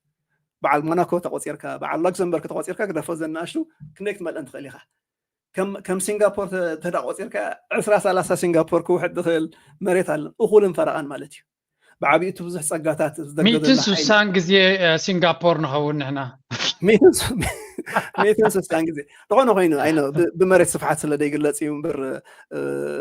كونغو would be وي بعل السودان بعل قلد حيالات عالم قنا نيرن مالتي مونغوليا قال مبلنا حجي اذ بوت الله اذ تسرحلو هذا حلف 30 عام زحقوسي بوت حقوسه سبيله እቶም ዝሰርሕሉ ክንደይ ነገር ከም ዝኸሰርና ክንደይ ሰብ ከም ዝሓለፈና ርዶም ግን ኣብ ምንታይ ካ ትራዳዳእ እንደይ ትራዳዳእን ከምኡ ክኸውን ነይርዎ ዶ ኣይነበሮን ብካልእ ኣማራፂ ነይርና ዶ ኣይነበረና እዚ ከይረዳዳእካ ክእል እዩ ዝኾነ ኮይኑ ግን ኩሉ ሰብ ዝፈልጦ ግን እኹልን ፈረቓን ተፃብኦታትን ፈንጅታትን ሕማቕን ነይሩ ማለት እዩ ብሕፅር ዝበለ ካብ 98 ውግእ ካብቲ ዝመፅእ ጀሚራ ክሳብ ዛ ሰዓት እዚኣ ኣብ ድፋዕ ክግደድ ኣብ ድፋዕ ኮይኑ ሃገሩ ክሕሉ ዝተገደደ መንእሰይ ኣለና የብልና ክንብል ከለና ኣለና ያደላ ማለት እዩ ሕጂ ናቱ ካብቲ ድፋዕ ወፂኡ ኣብ ሰላማዊ ህይወቱ ምስተመልሰ ክረኽቦ ዝግብኦ ረብሓታት ኢና ንዛረብ ዘለና በዛ ሃገርበት ዋላ ባላንስ እናገበረ ሃገሩና ተኸላኸለውን ገለ ክኸውን ይኽእል ድኾነ ኮይኑ ግን ሰላም ከይመፀ ትገብሮ ነገር ስለ ዲነበረ ሕጂ ሓደ ዓብ ዝላ ንቕድሚት ኣብዛ ዓመት እዚኣ ዝረኣናዮ ፅምዶ እዩ እዚ ፅምዶ ነቲ መንእሰይ ካብቲ ድፋዕ ናብቲ ሃገሩ ድመልሰሉ ፅባሕ ተመሊሱ ማለት ኣይኮነን እኳ ደኣ ናብ ካልእ ነገር ከይወስደና ድኽእል መገድታት ኣፉ ሰዓር ከምዚ ኣወል ስዒድ ድበሎ ውጊ የለን ይበሎ ዳ እምበር ነቲ መንእሰይ ካብቲ ድፋዕ ደውፅእ ነገር ኩነታት ኣይኮናን ዘለና ማለት እዩ ግን ተቐላጢፉ በዚ ሓገዝ በዚ ናይ ዲፕሎማሲ ሓገዝ በዚ ርክብ ዝግበር ዘሎ ምስ ኣሜሪካ ምስ ካልእ ዓለማት እዩ ናብ ሰላም ክቐድም ክኽእል ኣለዎ ሰላም ተቐዲሙ ሽዑ ኦኬ ሕጂ ቀሲና ኣለና ዋላ ተድርካብና ከመይ ጌርና ናብ መገዲ ሲንጋፖር ዲና ክንብሎ ናብ መገዲ ምዕባለ ንኸይ ክትብል ከለኻ ቅድም ቀዳድም ሽዑ ኦፍ ኮርስ እቲ ወፅዑ ፀንሐ ንዑ ከመይ ጌርካ ገዝኡ ድዩ ልቓሕታት ጌርክ ድዩ ስራሕ ከም ትገብር ድዩ ትምህርትታት ከም ድመሃር ድዩ ጌርካ ንዑ ንምጥጣሕ ድግበር ቀዳምነት ከም ድውሰድ ጥርጥር የብለይን ህዝቢ ኤርትራ ከምኡ ይደኣምን ደፍነትሊ ዋላ ብሕጂ ዘሎ መንግስቲ ድሓር ዘሎ መንግስቲ ቀዳምነት ከም ድህቦ ኣየጠራጥረካን እዩ ግን እታ ሰላም ከይመፀት ግን ድሌት ጥራሕ ይድኸውን ዘሎ ማለት እዩ ሕጂ ንሕና ከም ህዝቢ ዳርጋ ምድምዳም ሓሳባት የስተኸብል ደሊ ኣፍታ ናይ ሊዋንክ ኣተሓሳስባ ፕራግማቲዝም ሜሪቶክራሲ ሶሻል ሃርሞኒ ገለ እንድያ ዘላ ነቲ ኣብ ክውንነት ተመስረተ ፖሊሲ ምሕንፃፅን ምግባርን መንግስቲ ክገብሮ ድኽእል ኣነ ንስኻ ንገብሮ ነገር ኣይኮነን ሕጂ ግን እንተሓነ ተባብዕ ንኽእል እቲ መንግስቲ ኣብ ክውንነት ከኣምን ኣለዎ ክውንነት እንተኮይንካ ምትዕፅፃፍ ኣድልየካ ንብል ኣለና እዚ ድሕጉሰና ዘሎ ምትዕፅፃፍ ንሪኦ ዘለና ኣብ ክውንነት ስለ ድመፅእ ማለት እዩ ፅቡቕ ኣብ እቲ ባህሊ ናይ ሃገራውነት ናይ ሓድነት ናይ ገለ ብጣዕሚ ፅቡቕ ህዝቢ ኤርትራሲ ሕጂ ዝደልደለ ሓድነቱ ክትብል ትኽእል ኢኻ ግን ኣብ ማእከሉ ኸ ኢግኖር ከይግበር ደይክእልካ እንታይ ኣለዎ ናይ ፖለቲካ ፍልሊ ደምፆ ፍልልያት ካምዓት ኣሎ ነቶም ናብ ደገ ዘሎ መቕለካ ነቶም ፍሽጢ ሃገር ዘሎ መቕሎ ብዙሕ ነገራት ኣሎ እሱ ከዓ ንዘለኣለም ተቐቢሩ ነገር ነገር ኣይኮነን ንዕኡ ከዓ إذا عبيتي مس أمريكا مس ويانا دقبر كفتح دخل منقستي نزي نعونة ناي وشت أو بوليتيكا ناي هقدف تحزاديو بقوامه ومقدم خادي نوع خبر دخل عامن كألة ندلو منقست خالله مالتيو جن نزي أو نزي فيه صنيحة إلو سلات صنيحة مالت عجي ناو قصنا ترى أخيرنا زغل تصفاتات نعو إغنور كي جبر كمالتيو بوليتيكاوي قلولاو أبكندي مسح شرافات غيرو ملع علمون نت دبلوماسي تقبر نتقبر عنك أفي خايت صنحنا عامد اللون عامد زي بلن باني زمك حلقة سخن دا زي بلكم سخن دا زم عذرا دي بلكم مالتي نعم بتحقوا سلكا جنا يتقبرني خا حزب خاجن نا زمن قست ناسي إلو كطابق الكا كمسكر الكا كحجزك خاطر مالتي حج النازي أب قمت إتيخا نفتا درجانا بتسعة أربعة تسعة حمشن 1994 95 نملس لنا مالتي ريواين غير كسلاس عامات يتملسني خا جن إذا سلاس عامات زي نبور تباهيلو نافت نبور نملسولو تسفا جبر إذا خا كميل يخون زبل سبت اللي قنا قالوا لوك توم كم نبل نمرنا توم نقاوم نمرنا توم بزحنا بقدر نمرنا حدش معرف كم دلو على لي ناسي نساتمون حدش معرف كم دلو وي لمسي هنقوفا لم تقبل مناس كوفي لنا خمس مساخات زارو دلو خزارب كي لمس بزحات أنا بعال زرسنا يكون بعال ود أبخون بعال ود باشا يكون بعال كالو تاشماتهم دين فلتم بوزحات حجة إنجنير فتصمون تحويسنا له بزحات صاروخ السبات بزحات تيرتراوسي بوليتيكاو في اللي بزي قدس إذا هاجر معريات بتصحنا نعو إبل الله تباهيلو درجة نزون دينايل دقبر الله مالتي سو رئينايو إذا نايت أمدو نجر رئينايو إذا بوليسات مكير كاب أمريكا جميركا رئينايو هجي خمسة عبيت نجارات إن تقبره خلا ومزرا أنا إيدك حوصل له الكفرصة دقبر له ناي تسفا دقبر له زبني مالتي هجي أفتنا يقول ترى متى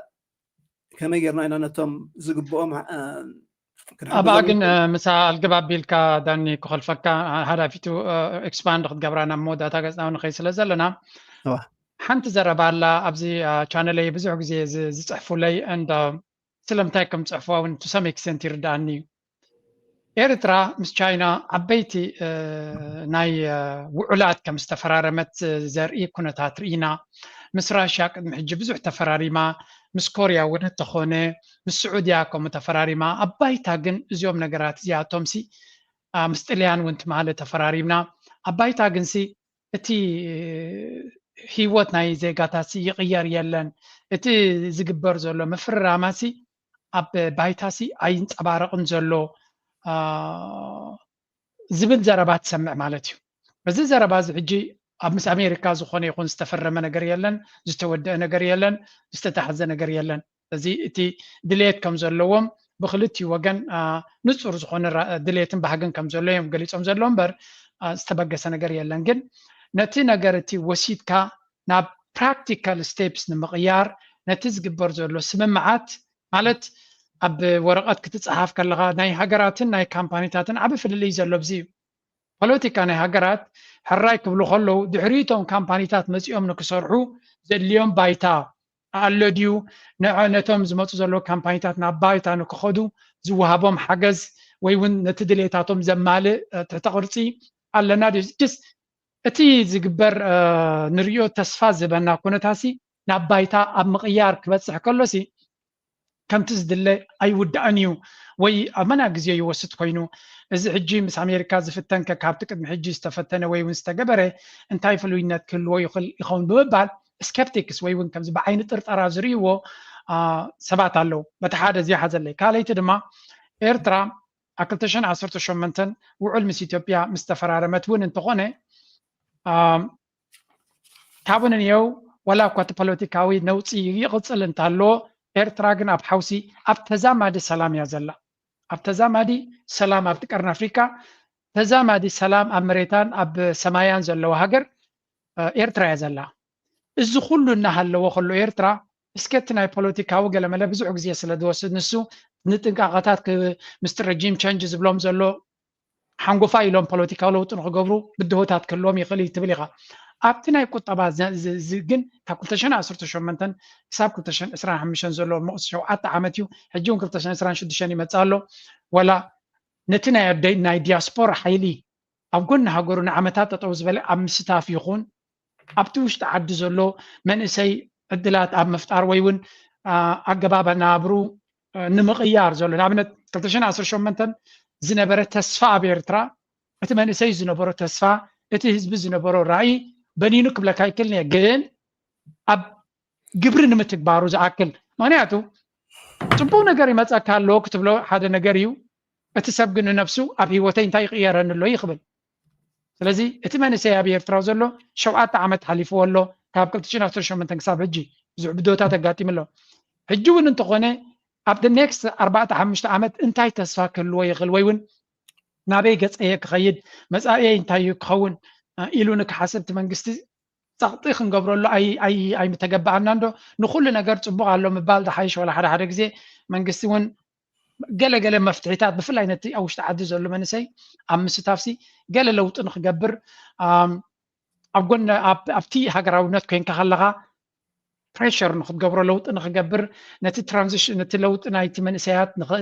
ንክጅምር ድፊት ክንፈጥር ከለና ዝተጋነነ ዶ ይመስለካ ወይስ ቅቡልነት ዘሎ ኮይኑ ስማካ ንውሕ ዝበለት እያ ግን ተሓይስካ ተዛርባ እወ ብጣዕሚ ፅቡቅ ሕቶ محصر ملص كمان هو تجانن EU نحجي بتحرقن كايكونن كاخبلي ግን አለው ንምንታይ ግን ከምኡ ድኸውን ዘሎ ኣብነት ክሕጅና ኣብነት ኣብዛናይ ዝናይ ኣብ ደቀ መሓረ ዘሎ ናይ ዊንድ ኤነርጂ ዘፍርሎ ማለት እዩ ሕጂ ንሱ ቀደም ኣቢልዩ ምስ ኣፍሪካን ዴቨሎፕመንት ባንክ ተገበረ ስምምዕ ናይ ገሊናይ ልቃሕ ገሊናይ ግራንት ዘለዎ ኮይኑ by the way ካልዳ ኸይን ኸይድ እምበር ኣፍሪካ ዴቨሎፕመንት ባንክ ከዓ ንዖም ከመንዩ ፋንድ ድገብሮም ወርልድ ባንክ IMF ቻይና ገለገለ ኩሉ ዓለም ሰላም ዓለም ነትወርክ ድያ ኣብ ካልእ ኸይን ኸይድ ኢለ ዝኾነ ኮይኑ ንሱ ኣብ ሓደ ጉዳይ በፂሑ ከሎ እዚ ምስ ቻይና ተገበረ ስምምዕን ገለ እንዳሓገዞ ተን ባንክታት ናይ ቻይና እውን ተሳተፋሉ ማለት እዩ በትናተይ ዝርዳእኒ ኣብ ቀረ ድሕሪሱ ንቅድሚ ሰጊሙ ማለት እዩ ድሕርቲ ተገበረ ናይ ቻይና ካምፓኒስ ነትድድለ ቴክኒካል ነገር ኣሎ ካብ ሓደ ናብ ሓደ ንምብፅሑ ማለት እዩ ኮንትራት ወሲደን ክሰርሓሉ ጀሚረን ማለት እዩ ሕጂ እዚ ኣብ ዜና ወፂኡ ከም ብድለለን ወሓቢል ከዓ ገሊብ እንግሊሽ ገሊብ ትግርኛ ገሊብ ዓረብ ኣብ ሻዕበይ.com ጀሚርካ እዝን ዝን ተገይሩ ገለ ግን ቦሪን ነው እዚ ኣብ ሶሻል ሚዲያ ኣብ ቪድዮ ዩቲዩብ ኮንካ ብዙሕ ኣብትናይ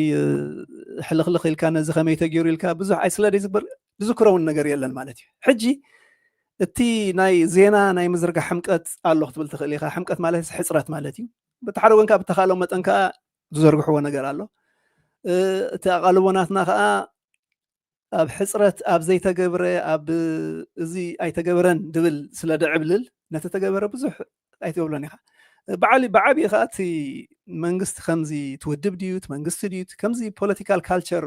كوينو مخ أبكندي حسرات كوينو كعر الله ومبال كم زهر عمله نحنا نسرحنا نبرع سقينا نبالجلز بلال حجة تصقم ذل مسؤول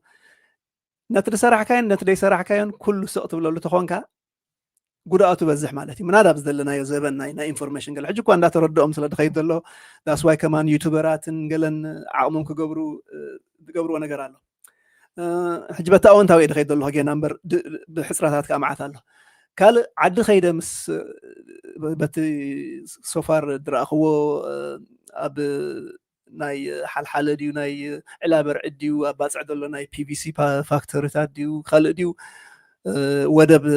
ناي باصع ناي نوع ناي محداس مسعسف حيس كاد قبر وطنات قال زغلو حجي سرحي لهم تم حلفتي ثانك يو كبرتها باللي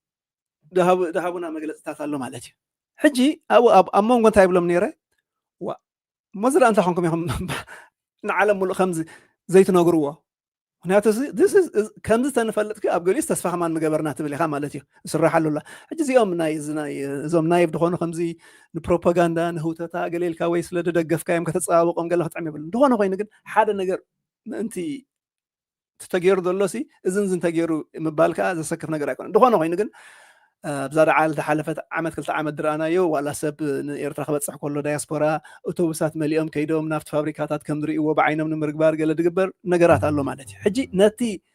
تسريح اللو زولوسي صبو غيركا ኣብ ምትራኽን ኣብ ምስናድን ኣብ ምዝርጋሕን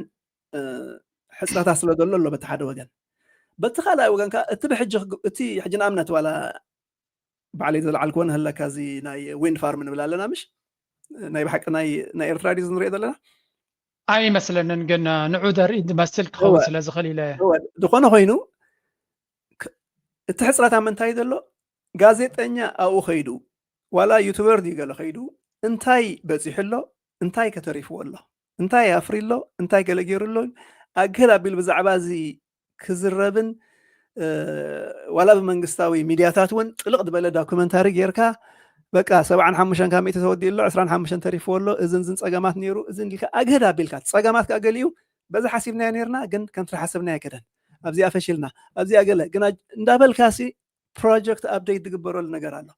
አንፎርቹኔትሊ ሕጂ እውን ኣነ ብደገ ኮይነ ብቐሊሉ ከይፈርዶም እንዳተጠንቀቕኩ እምበር አንፎርቹኔትሊ እዚ ሲ ምስ ሕፍረት ወይ ምስ ፀላእትና ከይሰምዕዎ ምስ ሕስረት ኢልካ ምስ ከምዚ ብዛዕባ ዝተዛሪብካ ወይ ሕፅረታት ተተዛሪብካ ንሃገር ዝጠቅም ነገር ኣይኮነን ዝብል ዓይነት ፖለቲካዊ ባህልታት እዩ ብዛዕባ እዚ ዋላ ሕጂ ከማ እንዳተዛረብና ከለና ምሹር ገሊኦም ነርቨስ ዝኾኑ ኣለዉ ዝኾነ ኮይኑ መዓት ሕፅረታት ናይ ኢንፎርሜሽን ኣሎ ማለት እዩ ካልእ ኣብቲ ከም ዜጋታት ሲ ፀቕጢ ክንገብር ክግባአና ድዩ ወይ እታ ፀቕጢ ከዓ ትፅላእ እንዲያታ ዋላ እታ ትግርኛ እውን ሓሳብና ከነቕርብ ወይ ከዓ ሓድሽ ሓሳባት ከተበርክት ወይ ድሃይ ናይቲ ዘሎ ፕሮጀክታት ክገብር ወይ ኣብ ምንታይ ክንሕግዝ ምባል ገለሲ ነውር ኣለዎ ድዩ ኣትጥዕ ማለት እዩ ብሓፂር እዚ ከዓ ክፉት ኦፐን ክኾን ኣሎ ሕጂ ኣነ በቲ ኣብ ደገ ዘሎ ናይ መንግስቲ ደጋፊ ድብል ገለ ኣይኮንኩ እንድኸዶ በቶም ኣብቲ ዓዲ ዘለዉ እቶም ላዕሊ ዘለዉ ሓለፍቲ ማለት እዩ ኣብኣቶም ዝረኣኽዎ ምቕልልነት እዩ ኦፐን ማይንድድ ምዃን እዩ ኣብ ክንዲ ብሓፈሻ ወይ ምውቃስን ሓሳብን ከዓ ምሳለካ ፕራግማቲክ ዝኾነ ዝተሓዝን ዝጭበጥን ነገር እንተልይዎ ሞር ክሰምዑካ ከም ዝኽእሉ እውን ተርእዮታት ኣሎ ግን ጋፕ ኣለና ኣብ መንጎ እንታይን እንታይ ክኸውን ዘለዎን ሲ ናይ ኢንፎርሜሽን ጋፕ ኣሎ ናይ ፕሮጀክት ማኔጅመንት ጋፕ ሁሉ ገለ ሕጂ እሞ ዓዲ ጥልያን ኣብቲ ታሕቲ ቆንድኻ ክመፅእ ዓዲ ጥልያን ኢሳያስ ከይዱ ምስ ገለ ተራኺቡ ኣምታይ ኣሎ ውፅኢቱ ንብል ሓቂኻ ገሊኡ ምናልባት ዓመት 2 ዓመት ወስድ ዶ ኢልና ዋላ ተኸድና እውን ክንድኡ ከይድና ኣለና the truth is ኣብ ምንታይ ከም ድበፅሐን ከም ዘይበፅሐን ሲ ክንግምትን ዳርጋ ክንጥንቁል ዳይና ንኽእል እምበር ዝነግረና ኣካል ሲ እዚ ኣሎ ሕጂ እቲ ንምሸታት ኣይትኾን ዝምልከቶ ኣካል ግን ኣሎ ማለት እዩ ሕጂ እቲ ናይ ዝምልከቶ ኣካል ረኺብካ ናይ ምሕታት ሕፅረት ናተይ ናትካ እንድዩ ወይስ ናይቶም ዝምልከቶም ኣካል ኣብ ዝበፂሕና ኢልካ ንህዝቢ ምንጋር ሕፅረት ሜይቢ ናይ ክልቲኡ ክኸውን ይኽእል እዩ ግን ፎር ሹር እንታይ ዘሎ መብዛሕቱ ብደገ ብግምት እዝን ክግበር ነይሩ ዋላ እንተገይሩ ዘሎ ዋላ ተገይሩ ደየሎ ሕውስ ሰብሎ ኣሎ ማለት እዩ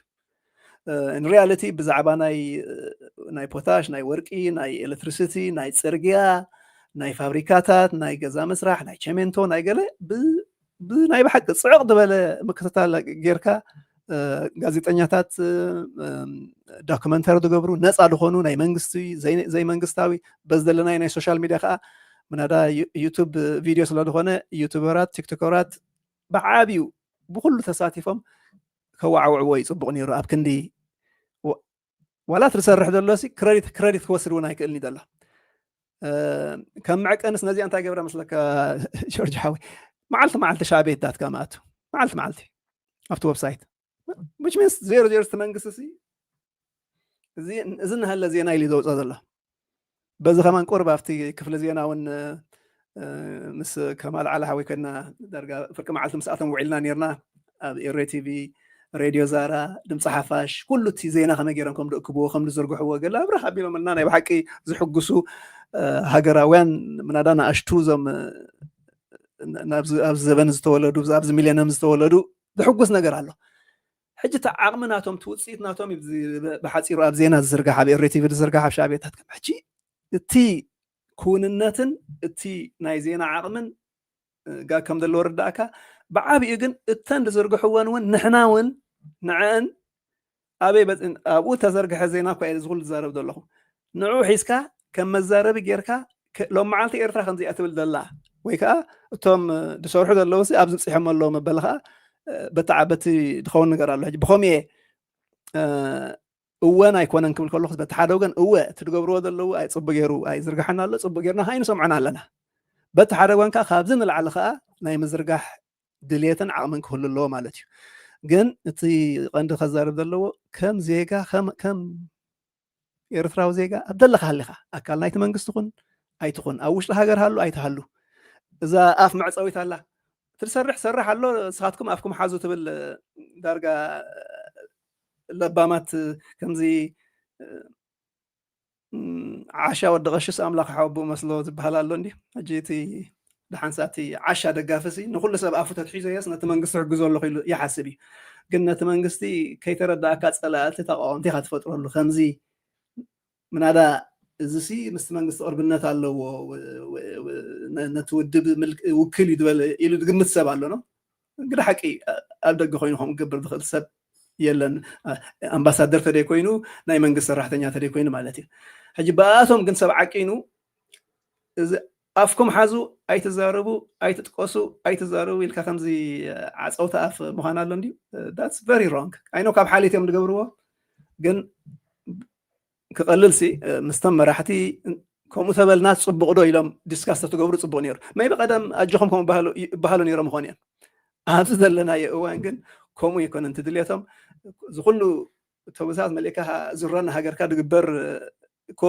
ምእንቲ ሰብ ሓቂ ክፈልጥን ክርእን ክዝርግሕን እምበር ካልእ ኣይኮነን ማለት እዩ እንደና ኣብ ሃገር ዘለዉ ከም በዓል ናይ በዓል ኣወል ህድሞና ቲቪ እዛ ኤሪሊንክ ካልኦት ሚድያታት ዝገብርዎ ዘለዉ ከዓ ናይ ብሓቂ ሕጉሰካ ይነግሩና ኣለዉ እንታይ ከም ዝግበር ዘሎ ግን ሆፕፉሊ ዋላ ናይ ኢንተርናሽናል ናይ ዓለም ጋዜጠኛታት እውን ኣትዮም ከም ድምስክሩሉ ገለ ኣብ ገሊሲ ኣይኖ ብዙሕ ፍርሕታት ኣሎ እቲ ነገራት ጠምዚዝካ ናብ ካልእ ከይከውን ዘይምትእምማን ዓብ ነገራት ኣሎ ግን ኣም ሹር ናይ ቢቢሲ ጋዜጠኛ ድዩ ናይ ሲኤንኤን ጋዜጠኛ ድዩ ናይ ኣልጀዚራ ጋዜጠኛ ድዩ ክኸይዱ ክምስክረሉ ድኽእል ነገራት መዓት ዓለም ክሰምዖ ድግባእ ነገራት ኣለዋ ኤርትራ ባህላ እያ ያ I think ኣብ መወዳእታ እንዲና በፂሕና ዘለና ኩሉ እቲ ንገብሮ ዘለና ወይ እውን ክንገብሮ ንፍትን ዘለና ዳኒ at the end of the day ነዞም መንስያት እዚኣቶም ካብቲ ንሕና ከጋጥመና ዝኻለ ዝበለፀ ዕድል ንክረኽቡ እዩ ኤርትራ እቲ ነዞም ኣብዚ ንሪኦም ዘለና ኣብ ኤርትራ ንኣሽቱ መንስያት ዘለው ቅድሚኦም ዝነበርዎ ሂወት ንሳቶም ከርክብሉ ኣለዎ ማለት ኣይኮነን ኩሎም ዞም ንሪኦም ዘለና ኣቦኦምን ኣኮኦምን ኣዲኦምን ኣባሓጎምን ይተቃሊስላት ሃገር ስለዚ እቲ ግንባር ኮፍ ኢሉ ዘሎ ኣብ ምንታይ ኮፍ ኢሉ ዘሎ እዚ ወዱን ጓሉን ዕድል ንኽረክብ ካብ ናቱ ከይኮነ ትዕጫ ካብ ናቱ ዝበልፅ ንክኾነ እዩ ዝደሊ ስለዚ ኣብ ኤርትራ እዚ ነገራት ክፍተን ኣለዎ ወይ ገለ ክበሃል ከሎ it's all about this youth ዞም መንስያት እዚኣቶም ከምቲ ቅድሚኦም ዘሎ ወለዶ ከምኡ ክኾኑ የብሎምን ሓደ ግዜ እንታይ ዝብል ሰብ ትሪ መሲልካ ንዓመታት ኣብ ግንባር ኮፍ ኢሎም ዘለዉ ከይብል እወ ንዓመታት ኣብ ግንባር ኮፍ ኢሎም ዘለዉ ደቆም ከምኡ ክኾኑሎም ኣይደልዩን እዮም ደቆም ልክዕ ከማቶም ወሪሶም ኣብ ግንባር ንዓመታት ኮፍ ክብሉ ይደልዩን እዮም ስለዚ እንድሕር ነቶም ኣብ ግንባራት ኮፍ ኢሎም ዘለዉ ንሓልየሎም ኣለና ንደቆም ዝበለፀ ሂወት ንክህሉ ክንሓልም ኣለና ክንፅዕር ኣለና ነናትና ብዙሕ ግዜ ምስ ሰባት ክንዛረብ ከለና ነፍሲ ወከፍና ኣብ ደገ ዘሎ ነፍሲ ወከፍና እየ ዝብል እንተወሓደ ክልተ ሰለስተ ሰባት ናይ ስራሕ ዕድል ክፈጥር ክእል እየ ዝብል ሓሳብ መደብ ክህልዎ ክኽእል ኣሎ ሰለስተ ሰባት ክልተ ሰባት ሰለስተ ሰባት ስራሕ ክረኽብሉ ዝኽእሉ ዕድል እንድሕር ፈጢርካ ጥራይኻ ነቲ ሃገር እምበር ብሓወላ ገይረ ንሓንቲ ሰሙን ንስድሮኦም 200 ክሰደሎም እየ ሰዋት እዚ ደኣ እሞ ንሓንቲ ወርሒ ንሓንቲ ሰሙን ከተብልዖም ትኽእል ድሕሪኡ ግን የለን ስራሕ ተፈጢርካ ኣሎ ግን መክፈፊ ዓሳ ገፊፉ ክነብረሉ ዝኽእል ዕድል ስለ ትፈጥረሉ ዘለኻ እቲ መንእሰይ ብኡ ክዓቢ ይኽእል ስለዚ ብተደጋጋሚ ኣብዚ ቻነል ንደፍኦ ሓሳብ እዞም መንእሰያት እዚኣቶም ዝበለፀ ዕድል ንክረኽቡ ካብቲ ናይ ኣያታቶምን ኣቦታቶምን ናቶም ሂወት ክበልፅ ምክንያቱ ኣነ ወላዲ ስለ ዝኾንኩ ኣይ ፊል ኢት ኣነ ዝሓለፍኮ ብድሆታት ደቀይ ክሓልፍዎ ይደልን እየ So I want to create ነቶም ደቅኻ ካባኻ ዝበለፀ ሂወት ክህልዎም ኢኻ ትደሊ ኣብ ግንባራት ኮፍ ኢሉ ዘሎ መንእሰይ ይኹን ዓብ ድማ ኩሉ ሕልምናቱ እዛ ኣነ ዝሓለፍኳ ደቀይ በኣ ክሓልፍ የብሎምን እዮም ዝብሉ ስለዚ መንግስቲ ኤርትራ ኣብ ገለ ነጥቢ ምልምል ሰራዊት እናሓዘ ነቲ ገለገለ መንእሰይ ግን ሪሊስ እናገበሮ ኣብቲ ንሱ ዝህቅኖ ዘሎ ናይ ቁጠባዊ ግስጋሴ ናብኡ ገፁ ናይ መወዳእታ ዕላማ ናተይ እንታይ ካብ ኤርትራ ዝወፅእ መንእሰይ ክህሉ የብሉ ኤርትራ ውፅኢት ናይ ህዝባን ናይ መንእሰያን ክንብል ተኮይና ኩሉ ንገብሮ ንሰርሖን መንእሰይ ኤርትራ ካብ ኤርትራ ንኸይወፅእ ክኸውን ክኽእል ኣሎ ዝወፃና ንኣክል ማለት ደገ ወፅኡ ሰብ ተማሂሩ ቁጠባ ገይሩ ኦኬ ንኣክል ካብዚ ብሕጂ ዝወፅእ ሰብሲ ንኤርትራሲ ጥቕሚ ኣሎ ቅድሚ ሕጂ ዝወፅኦ ጥቕሚ ነይርዎ ይብል ግን ሓደ ግዜ ንሕማቕ ኢሉ ዝወፀ ነቲ ሃገር ኣብ ምርዳእ ዓብይ ኣበርክቶ ገይሩ እዩ ኩሉ እቲ ናብ ስድራና እንሕውሎ ገንዘብ እኮ ተራ ኣለዎ ኣብቲ ቁጠባ ናይቲ ሃገር ስድራኻ ክትሃሊ ከለኻ እኮ ስድራኻ ኣካል ናይቲ ሃገር እዩ ኣካል ቁጠባ ናይቲ ሃገር እዩ ስለዚ ንስድራኻ ትገብሮ ኢኮኖሚ ናይቲ ሃገር ካብኡ ይረብሕ እዩ ኣብ መወዳእታ እቲ ትምኒት ናትና ብጌጋ ንኸይርድኦ እቲ መንእሰይ ኩሉ እቲ ናብ ኤርትራ ገፁ ዲያስፖራ ዘሎ ገዛ ንክሰርሕ ድዩ ትካል ንክገብር ድዩ ካልእ ክገብር ክንብል ከለና እዞም መንእሰያት ኣብ ቅድሜና ዘለዉ ዕድል ንክረኽቡ ንዓታቶም ንክድግፍ ኢልና ኢና ናይ መወዳእታ ናትካ ሓሳብ ናትካ ርእቶ ናትካ ብጣዕሚ ፅቡቅ ዝኾነ ምሸት እንዲና ምሲና ዳኒ ዘይበልናዮ ክንብሎ ኣለና ትብሎ እንተሎ ወስኸሉ ኣነ ወዲ ኣለኹ አይ ቲንክ እዛ ዝበልካዮ ርእስቲ በቃ ከራጉደላ እምበር ኩሉ ኢልናዮ እንዲና ግን ሶ ኢምፖርታንት እዛ ንሓንሳሲ ናብ ድፋዕ ዘሎ ኦፍኮርስ ክንደይ ዝሰንከለን ተሰውአን ነዚ ሃገር ኢሉ በጃ ድኾነን ዕድሚኡ መወዳእታ የብሉን እቲ ታሪክ ግን ናይ ብሓቂ ከምዚ ኩሉ ሰብ ኣብቲ ድፋዕ ኮይኑ ካላሽኑ ንኢትዮጵያ ገፁ እንዳመልከተ ሓንቲ ደይገብር ዘሎ ጌርካ ዝቕመጥ ኣቃምጠኻ ናይ ብሓቂ ካብ ሓቂ ዝረሓቐ እዩ እንታይ ዳ ኮይኑ ዘሎ እቲ ሃገራዊ ኣገልግሎት ኣብ ሃገራዊ ኣገልግሎት ይድዋት ማለት እዩ ድኾነ ኣብቲ ቁጠባ ፋሒሉ ይሰርሕ ዳርጋ ብደይ ደሞ ዝሰርሕ ማለት እዩ ግን ሆፍሊ ከዓ ምስኡ ከዓ ልምዲ ከዓብት ኣሎ ዝመሃር ኣሎ ገለ ሕጂ ዝወለዶ ናይ ኣብዛ ሚሌኒየም ተወለደ ወይ ከዓ ኣብዛ ድሕሪ ናፅነት ተወለደ ክንብሎ ኢና ናይ ኤርትራ ዳርጋ 30 ዓመት ወዲ 30 ዓመት ጓል 30 ዓመት ዘለዉ ካብኡ ንታሕቲ ዘለዉ ተልና ዳርጋ 70 ካብ 100 ገለ ናይ ኤርትራ ምድኾን ዘለዉ ዳርጋ ሙሉእ መፃኢ ናይ ኤርትራ እዞም ንሪኦም እዮም ዘለዉ ሕጂ ብዓይነይ ከይደ ዝረኣኽዎም ሓደ ክዛረብ ክእል ምክንያቱ ብዙሓት ስራሕ ኢለ ዘዛረብክዎም ሕቶቶም ኣዛርቦም ተባሃልኩ ኣብ ፅዕ ድዩ ኣብ ካልእ ድዩ ኣብቲ ናይዚ ኣካል ናይዚ ወለዶ ኣለዉ ማለት እዩ ክንታይ ክብል ደልየ ቅድም ቀዳድም ኣብ ኤርትራ ከቲ ካብ ዜሮ ክሳብ ሃይ ስኩል ተማሂሩ ድሕሪ ሃይ ስኩል ኣብ ኮሌጃት ትዕድል ዝረኸበ ኣትዩ ኣብ ማይ ነፍሒ ኣብ ዓዲ ቀይሕ ኣብ ኤርትራን ኢንስቲትዩት ኦፍ ቴክኖሎጂ ገለ እንዳበለ ዓመት ዝምረቕ ዘሎ ናታቶም ውፅኢት ክትሪኦ ከለኻ እሞ ኣብቲ ናይ ዕደና ገሊኦም ዝሰርሑ ብዙሕ ተዋፊሮም ገለ ክሰርሑ ከለኹ ጀስት ኢን ኮፍ ኢልካ ከተዛረቦም ከለኻሲ ኣብዛ ሃገር ተወሊዶም ዝዓበዩ ዝፈረዩ ካብ ኤርትራ ወፂኦም ደይፈልጡ እዮም ኩሎም ካብ ቋንቋ ምልከት ናይ ትግርኛ ባይ ዘ ወይ መብዛሕትኦም ዝዛረብኩም ትግርኛ ስለ ዝዛረቡ ካብ ትግርኛኦም ጀሚርካ ብዓብኢኻ እንግሊሽ ናቶም ኣተሓሳስቦም ብዛዕባ ሃገርን ሃገራውነትን ብዛዕባ ናይ ዓለም ዘለዎም ፍልጠት ብዛዕባ ትድግበር ዘሎ ታሒዞማ ዘለዉ ኣብታ ተወፊሮምላ ዘለዎም በተዓቕሞም ዘለዎ ፍልጠት ገለ ናይ ብሓቂ ትግረም ኢኻ ምግናን ኣይኮነን ማለት እዩ ተስፋ ከዓ ትገብር ወይ ለይ ድሓን ባይና ትብል ማለት እዩ እዚ ከዓ ተሰሪሕሉ እዩ ዓመት ካብ ማይ ነፍሒ 300 ሕጂ ምረቑ ኣለዉ ሕጂ ሻህ ተመሪቖም ኣለዉ ባይ ዘ ወይ በብቕርብ ደቂ ኣንስትዮ ቁፅረን እንዳበዝሐ እቲ ፐርሰንተጅ ኣብዛ ኣይ ቲንክ ተደተጋጊ ኣብ 2024 እንዲያ ትኾን ዘላ ተለይተስ ዝረኣኽዋ ቁፅሪ ናይ ደቂ ኣንስትዮ ካብተን ኮሌጃት ዝምረቓ ልዕሊ ቁፅሪ ተባዕትዮ ክበፅሕ ጀሚሩ ልዕሊ 51% ደን ገለ ከዳ ጀሚረን which is not a very excellent thing well ግን እንታይ ነይሩ ቅድሚ 15 20 ዓመት 500 600 ነይረን ወገን ኣገለ ነጥቢ ክትበፅሕ ከለኻ ናይ ደቂ ኣንስትዮ ምዕባይ ጥራይ ኮንካ ክትርኢ ዘለካ what's happening ነቶም ደቂ ተባዕትዮ ግን እሳ ኣይኮነን ደቂ ተባዕትዮ ወዲቖም ማለት ኣይኮነን እሳተን ኣብ ኤርትራ ይደለሉ ሃይኖ ብዚ ኣብ ዘለና ዓለም ርእሱ ድኸኣለ ሽግራት ፈጢሩሎም ካልእ ንርኢ ኣለና ግን እዚአንሲ ምናዳ ኤርትራ ካቲ ዝርጉሕ ትዕድላ ሙሉእ ስለተዘርግሐ ኣነ ካብ ዓዲ ቀይሕ መፅኤ ጉልጅ መፅኤ ናቕፋ መፅኤ ካብ ጫፋት ናይ ዓዲ ኋላ መፅኤ ዓሰብ መፅኤ ድብለካ መንእሰይ ብሓንሳ ተኣኪቡ ክሰርሕን ገለን ክትርኢ ከለካ እሞ ገሊኡ ካብቲ ሃገረ ሰባት እዩ ሕጂ ዕድል ናይ ትምህርቲ ኣብ ኣጉዶ ገሊኦም ሰብ ክሳግም ነበሩ ገለ ዓይነት ዕድላት ረኺቦም ማዕረኦም ኮይኖም ክሰርሑን ክፈልጡን ክትርኢ ከለካ ብጣዕሚ ፅቡቅ ሕጂ እንታይ ሪሶርስ ኢና ንብል ዘለና ሕጂ ታቐንዲ ዝበልካያ ግን እዚ በዚ ድፈረየ ሞሞሊቑ ካብ ሃገር ክስደድ እንተፀኒሕ እንታይ ሞዳ ጥቕሙ ይፀኒሕ ማለት እዩ ሕጂ እቲ ሓንትን ቀንድን ክንገብራ ንኽእልሲ ከመይ ገይሩ እዩ ዝመንእሰይ እዚ ከም ደይወፅእ ምግባር ማለት እዩ ቶም ድቕፅሉ ቶም ዓዲ ኮይኖም ዝሰርሑ ኣለዉ ቶም ድወፁ ከዓ መዓት እዮም እንተ ደኣ ፀብፂብናዮ ዝሓለፈ 10 ዓመት ከዓ ድወፀ ህዝቢ ኤርትራ ሕዝን እዩ ግን ድኾነ ኮይኑ እዩ ፕራግማቲክ ክትኮን ትኾን ካብ ኩንነት ተኣምን ትኾንካ ሕጂ መን ክወፅ ነይርዎ መን ኣውፃኢ ገይርዎ ንስኹም ዲኹም ንሕና ዲኹም ብዙሕ ኣሎ መመልከቲቶ እንዳገበርካ ንስኻ ድበሃል ኣሎ ኣገዳሲ ይኮነን ኩነታት ዝፈጠሮ መወዳእቱ ግን ወፅኦም ክንደይ ሽግርን ክንደይ መከራን ክሳብ ሕጂ ድሕልፉ ዘለዉ ኣብ ስደትካ ኣለውና ማለት እዩ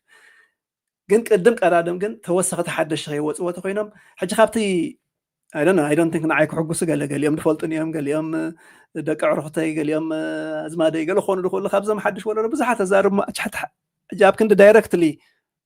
ድሌት ኣለካ ዶ ክትወፅእ ካብዛ ሃገር ምባል ኣፍኮርስ ሰብ ቀንዲ ድብላ ኣብ ቅድሜኻሲ ከምኡ እንዳበልካዮ ከለኻስ ይኽብለካ ኖ ኣነ ትምኒተይ ካብዛ ዓዲ ምህዳሚ ድብለካ ሰብ ሳይ ክትረክብኒ ኢኻ ማለት እየ ዋላ ከም ኤርትራውነት ዝስምዖ ሰብ ግን ብኻልእ መገዲ ክዕቅኖ ከለኹ ከይበልክዋ ነዛ ሕቶሲ ካብና ብባይታይ ማለት እዩ እታደደልይዋ ኣብ ዓዶም ኮይኖም ክነብሩ ክወልዱ ክዘምዱ ናይ ስደት ከዓ ካብ ኣሕዋቶም ገለ ተራእይዎም ኣሎ ሪኢኹም ነስኻትኩም ጠፊእኩም ደቅኹም ቋንቋ ሃገር ኣይፈልጡ ዓባይም ኣይፈልጡ ገለ ይፈልጡ እዚኣ ዝተረፈና ዓይነት ዝብሉ እዮም ማለት እዩ ሕጂ ትድልየት ኣሎ ትቁጠባ እዩ ከዓ ነዚ ኩሉ ከግብሮ ድኽእል ነቲ ቁጠባ ከዓ እቲ ሰላም እዩ ከግብሮ ድኽእል ናይ ሰላም ምውሓስ ከዓ